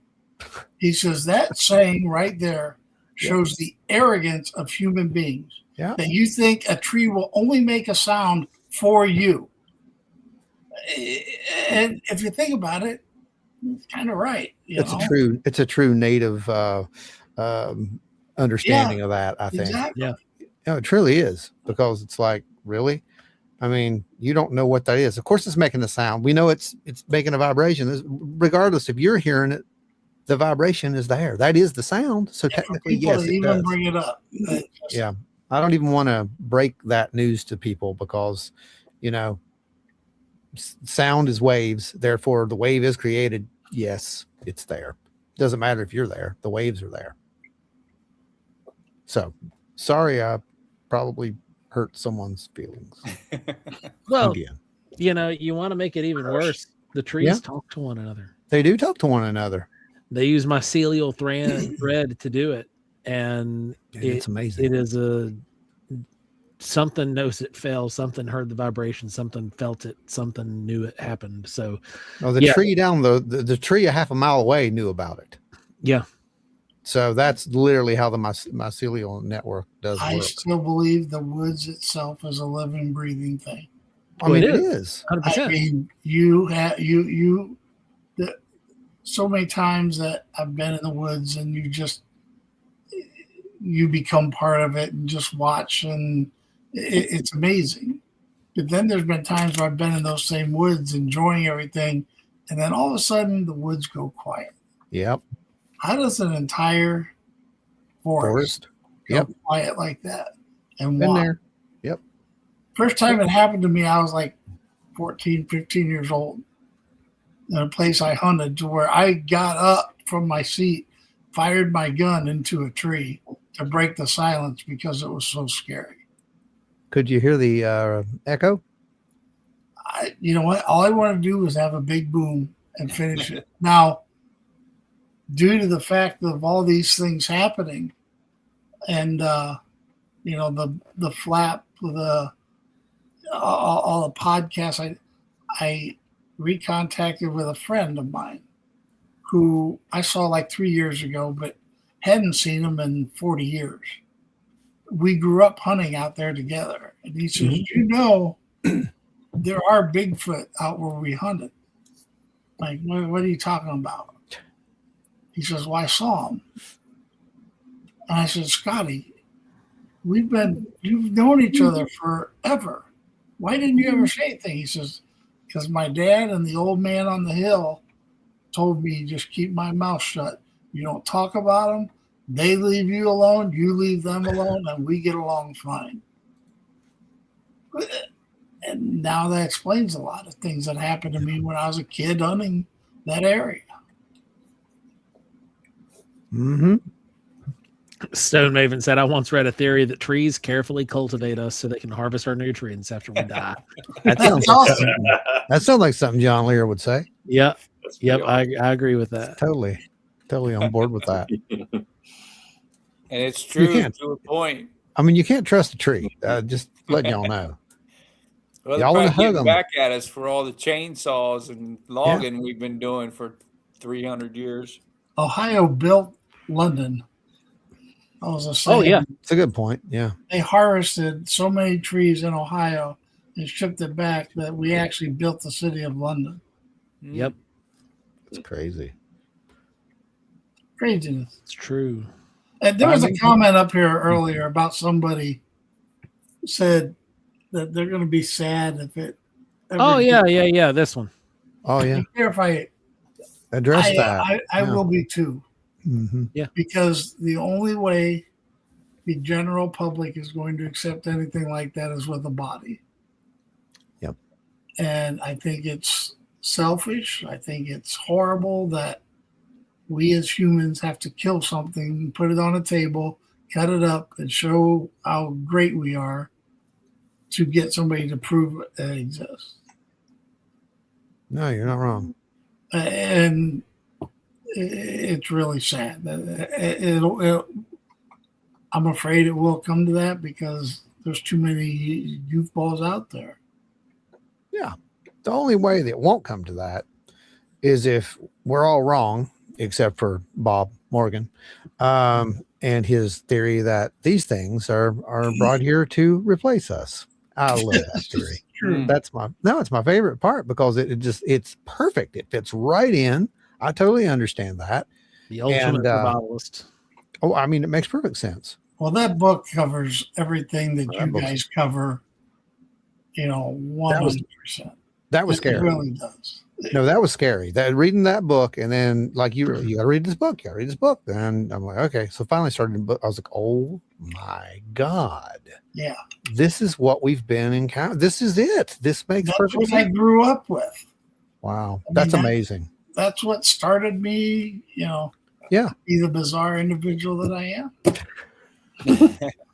Which now is that the Bob Morgan Yeah, book Bob. you're talking about? Bob. Yeah. I The just one got I the haven't first- given you yet that I need. Yeah, I just got the Mike read first it. one. I just got the first one. Yeah, the other one is the one that you really need. What's it? I don't have it in front of me. I can't think of the name of it. It's I've been starting my library, so It's the people something. The people or the people of the something. can't remember what it was, but yeah, It's back here on the bottom shelf. Somewhere. it's the. I mean, it's great if you like the stuff that you've seen us do. Read that book because we didn't have that book when we were doing that, and Glenn was like, You know "You what? gotta read this." I will get the name of it and shoot it out to you so you can bring it up on your next podcast. How's that? You know we'll what? give away a copy of it. I was going to say that'd be a good one to give away. The thing is, I mean, really, if you're into this, if you're watching this, you need to read that book. I agree. 100%. Yes, 100%. I'm ordering it tonight. You really should. I mean, I am. The problem is you're going to look at things a lot Think different. of the name of it. Can anyone think Here's of the the name of it? problem. When I was back in the day with Bob, it was the Ultimate Legend Quest. Yeah. But they changed the name of it to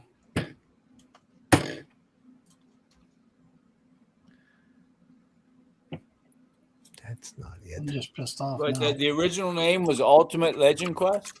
Yeah, but it wasn't published as the Ultimate Legend Quest. Yeah, no, it was. Oh, good grief! I'm googling it right now. Yeah, It's I'm not trying going to up. also. I see his Soul Snatchers. That's it. Yep, Soul Snatchers. Snatchers. A quest Soul for true Snatchers. human beings. Wow. Yeah. Don't let the name fool you. It's not what you think. But Demons. they're demons. Everybody, run. Catching your soul somewhere between Earth and the Moon, and It's putting it in probably a on the ball. moon. They're gonna pull you up to the moon. Wow. If you get a chance, yeah, and the Bigfoot Pocket Manual or Bigfoot Observers Yeah. Field Manual is a good one. Yeah, Soul Snatchers, a quest for true That's it. human beings. That's it. And if you Soul read that, Snatchers is ridiculous. you read that book, you'll understand where I come from when I say what I say on here all the time. What is a human? Right. You will Right, understand right it. I'm not going to endorse any one service, but I'm. But buying I'm it telling you right now that Oh, we're You giving know, one away. read it. Stone I'm Maven's gonna already warn you paid ahead for of it. time. If you read it, Yeah. it'll change you. That's what you told me. I'm like, it changed me. All right. It validated it almost what? It validated him. 50% of what we've run into at this point. my It made Yeah, more, a lot of it. It was. yeah. My Made more first sense. encounter with Bob, he told me when we first started going out in the woods that first week, he says, if you really want to learn something, I'll teach you. But you'll never look at these things the same way again. Yep. And the Yep. problem is I can't go in the woods right now and look at things like I did when I was 20 years old. Yeah. Yeah. I totally get it. I really do. What's Godot saying? Have I tried to summon Bigfoot in the woods or even UFOs by flute? You know what's funny? Ask Glenn about that. Well, you have done that, but that's right. But Yeah. Yeah. Carlos Nakai Yeah. is the guy's name. Yeah, you know, Yeah. Carlos Nakai plays the Native American flute. And if you go on any of the music, you know, Apple Music, whatever, and look up Carlos Nakai, Bob used to play that stuff. And the problem is, Bob knows I'm not a morning person, but he'd get up at 5:30 in the morning and just start blasting this shit. And I used to wake up to that. So hateful, angry individual. But we've played that back in the Hostage Cave. Mm-hmm. Like I said, we go back there and play.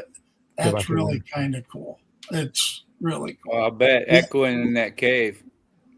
Have you heard any of the Bigfoot stuff where they're blowing the the ram's horn, the shofar. I've heard the of it. giant, I mean, giant. I know a guy that does it, but like, I've heard all kind of see my crazy love. voodoo about that. My thing One of is, and if you read the book, they not only the horn, but the flute and the music and the sitting around at a campfire laughing, throwing beer bottles at each other. Oh, yeah. Think about it. You're Well, think making about yourself interested. Bigfoot TV. Bigfoot TV, Yeah, like you said, Glenn. Bigfoot Well, TV. Yeah. that is yours. We gave you that. We credit you with that every single time. We use it so many Bigfoot times. TV. Bigfoot TV. We are their entertainment at times. You're 100% right. And sometimes they probably look at it and they're just like, well, this is the craziest thing. I'm going to keep Look watching. at these goofballs. Yeah. Yeah. Yeah. But to answer your question, yes, we did. That night, actually, when all that weird stuff was happening, when they were, getting the weird stuff up in the woods. Yeah, I was playing the flute. That happened. And tobacco. Mhm. Yeah. That happened. I'll have a little tobacco. Well, that Yep. tobacco was right before the ghost possum. Yeah, 'Cause that's what Joe was doing out on that little that little walk. He was out there. I remember that. Yeah, he'd walk up there for the land because you said bad things have happened here. It's like make peace with the ancestors. Maybe Yeah. maybe we don't have any problem getting out of here. And So that's why I went up there. I went up there to the little opening spot where a stream was, and yeah, did a tobacco offering. And let's just say the ancestors have been very good to us. That And tobacco was from. yeah, that was amazing. tobacco I took up there, that tobacco was from Shawnee land. That the tobacco I used to go do this stuff is all grown here, actually in the same county, less than 4 miles from my house.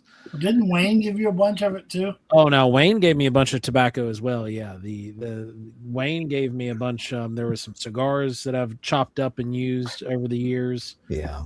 I've still got 2 right here left of what all he gave me. Mike, did you get to meet Wayne? Yes, I did. And I got And- one of his things autographed by him. It was cool. The Prince. Cool to see him. Yeah. Bigfoot wants a disco light in the woods. Now, you know what's funny about that? What's funny about that is, yep, that's actually happened. Yeah. Any kind of bright lights, any kind of interaction, any kind of, just anything weird, something out of the ordinary. And yeah, you're going to get those reports. Now, what are they? I don't know. We still don't know what weird activity. You'll get weird activity, and you might not all get Bigfoot. Let's just tell you that. You might get some other stuff, but you'll definitely get some stuff. There's no question about that. And there's a ton of stories about Bigfoot in the 70s. What is Oh, it? yeah, there are. And Yeah. I've never been able to have any answers about that. What is it? With what? Bigfoot in cemeteries. Oh, really? Yeah. Well, we were doing. I was with a paranormal group down below Bigfoot Ridge, where that cemetery is.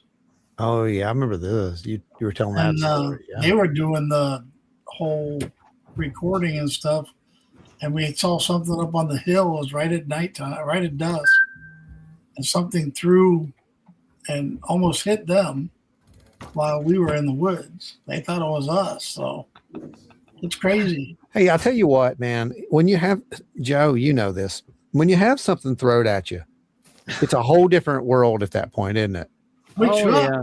When you're out there in the woods, you know that there's nobody around. You're there. It's just you by yourself, or you're with your group, whatever. And you but have a there's wet black walnut thrown at you. beamed at you, not thrown at you, beamed at you, like literally nasty, disgusting, by the way. Slimy, chewed up. Yeah. And then we were at the one, the day that the weird stuff happened out there in Kanawha State, where Oh, yeah, that big the rock. big rock.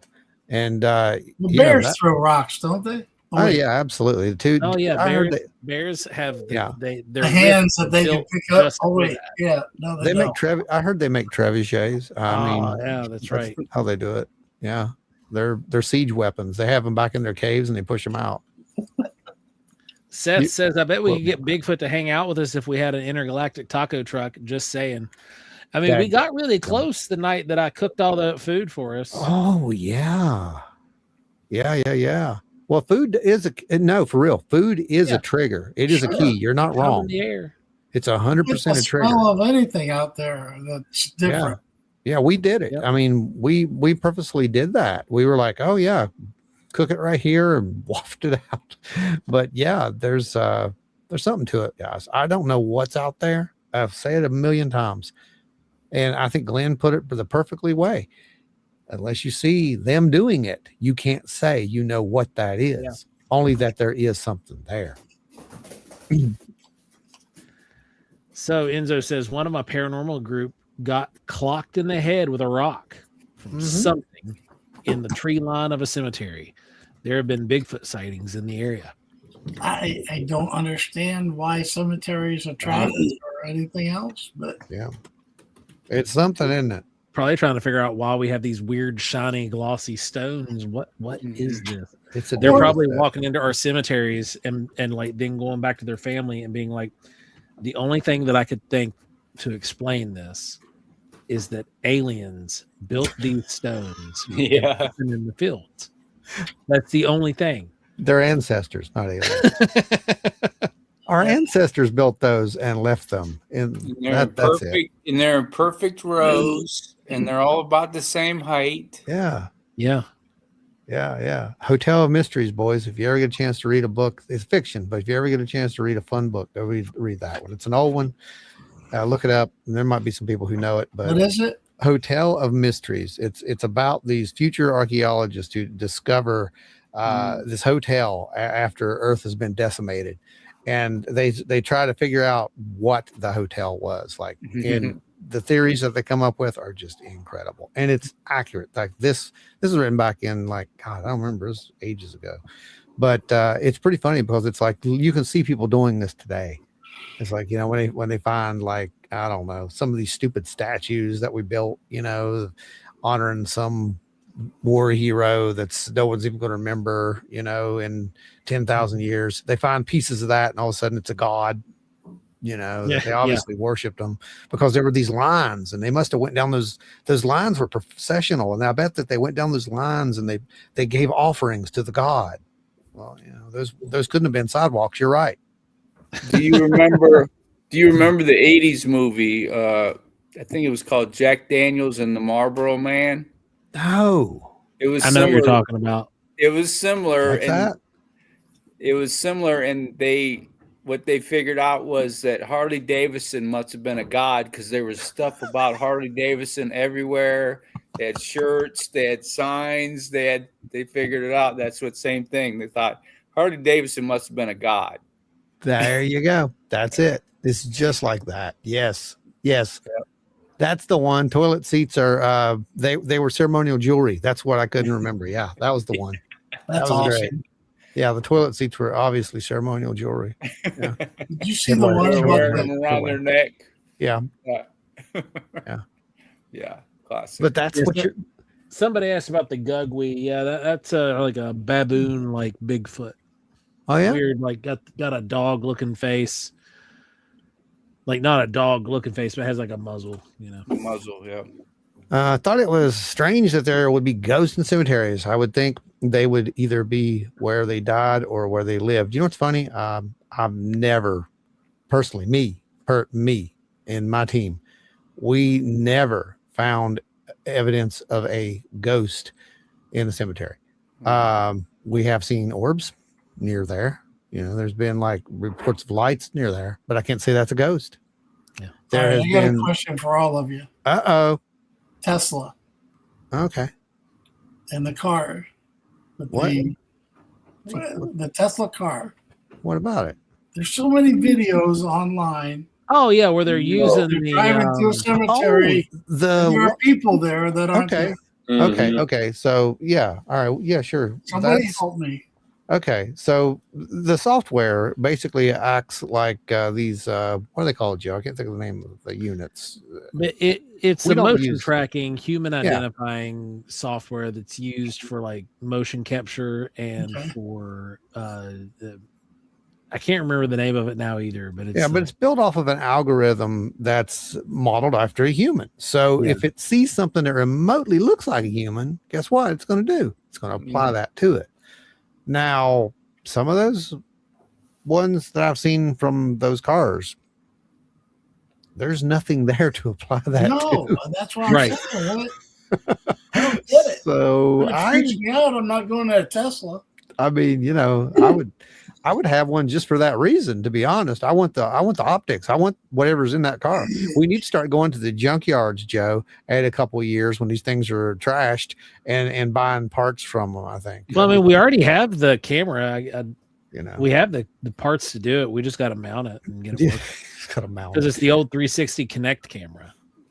Well, these are thermals. These are thermals. No, this is it's not a thermal. It's the same thing that the Connect uses. It's the SLS, I think. SLS, SLS system. Yeah, it's I not thought the ones that I had seen them doing, they were night vision. These were they're night vision, but they're SLS systems. They're just in a infrared night. So they've got a SLS in an infrared system, basically integrated. That's pretty. Yeah, that's pretty cool. And that would be kind of a neat little tool, wouldn't it? But again, here's my problem with that stuff. How can I prove that that's anything? Right. See, because you need multiple validations, then that's what we like to look for. That's why we go out with so much hardware. Right. And they think we're crazy. But the point is, we go out with so much hardware, and you've seen it, is because you don't know what you're going to catch. You don't just bring one. And when you go fishing, you don't just, I know I didn't anyway. I didn't just go fishing for one particular fish. Yeah. I took a massive tackle box. I didn't know what I was going to get into. So it's kind of the same way. You take something for everything, just in case. Amy says, if I were a ghost, I wouldn't go to the cemetery. I'd go someplace fun, like a bar with good music or a concert at Red Rocks. Oh, yeah, Red Rocks. Probably where they go, honestly. GoDot asks, any idea on their top speed? I have to agree with Seth here. Mock Jesus, baby. Oh, my God. Oh, my goodness. Mock Jesus. That's funny. I'm telling you, I need to copyright that. Yeah, you better get on it. Tim Burchett will be saying it next week. I know. All I got to do is drop it in his ear one time. Yep. It will make it. It will be the new dadgummit. Yeah, it will be. It will be. I mean, come on. I could see him doing that. And I saw that thing move at Mock Jesus, and it left me slack-jawed. I swear, if you ever get him on the show, if he ever comes on this show, that will be something that we'll bring up. I promise. Oh, yeah. That'll come up, and he'll probably use it. But what's hilarious about the whole thing is, we joke about it, but now you're hearing all these they're all saying the same thing. It's moving at a speed we can't describe. And I'm like, you can't. No, you can't, but we can. Oh man. Well, we've gone half an hour over tonight. Guys? Thank you guys for hanging out. I'm sorry. No. You're good. Just no. It was rolling, so we didn't see a reason to shut her down. No, they're doing great. They absolutely loved it. Apparently, folks, what did you think about the guests tonight? I'm going to prepare for one of these actually, and I'll get this squared away while you guys let them know how they did, and be sure to let Jeff know how he did on that cast, because I'm telling you, in my opinion, Jeff, you did a great job, man. Good That's job awesome. Capturing that. You did a fantastic job. Thank you. I just awesome. just gave it a try. Glenn, thanks for joining us as always, man. It's anytime we get to have you on here is great. Tell you anytime we got to get together. Mike wants to go back and go. We're going back. We're totally going back. Yeah, I've got to show you that spot that we found. I know. I didn't tell Mike about that. You're gonna have to. I'm gonna give Mike your phone number.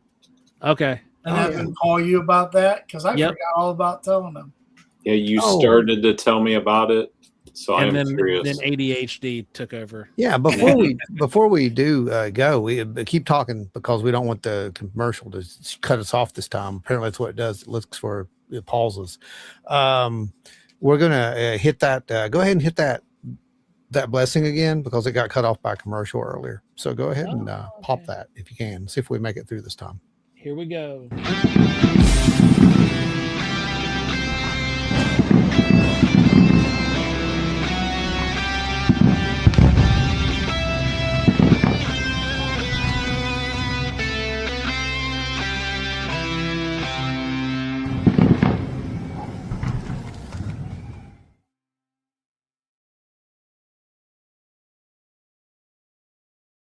Yep, there you go, just like Awesome. that. And what's what's funny about that is that's based on a true story.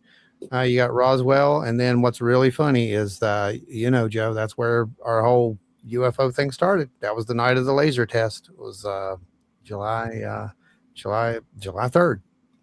Yeah, that's when it was. And wow, how things have changed since then. right. Great show. Loved the guests. You guys did great, by the way. All three of you did really well. Black Lung says, thank you guys for staying up late. Love the Bigfoot topic and the guests. They're amazing. The hosts are great too. Oh, thanks. Black Lung. I don't know about that. And the hosts are great too. Thank you. The live chat is amazing. Great cast. Guys, just what would be really cool is if we can get you to do it. It's always hard, but after the show, go back in the comments, leave a couple of comments there, and help get the algorithm pushed up so people can see this. It deserves to be seen. I mean, they did catch something. Some of the commercial run. What is it? And you said commercial 3 times, and you're not going to believe this, but a commercial started right as the lesson began. I want a commercial of us. So there you go. All right. It's all right. So I'm going to hit this thing.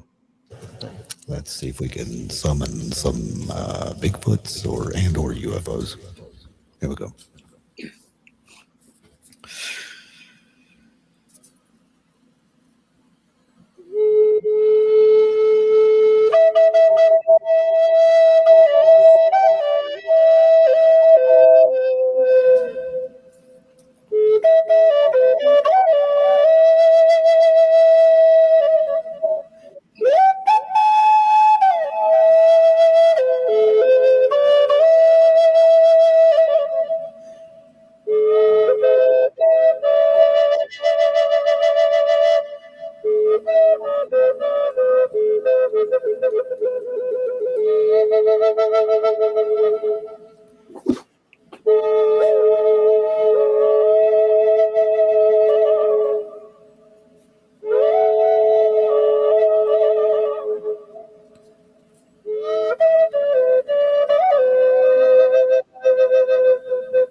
There you go, guys. Thanks for joining us. We appreciate each and every one of you guys for hanging out with us for the extra half hour tonight.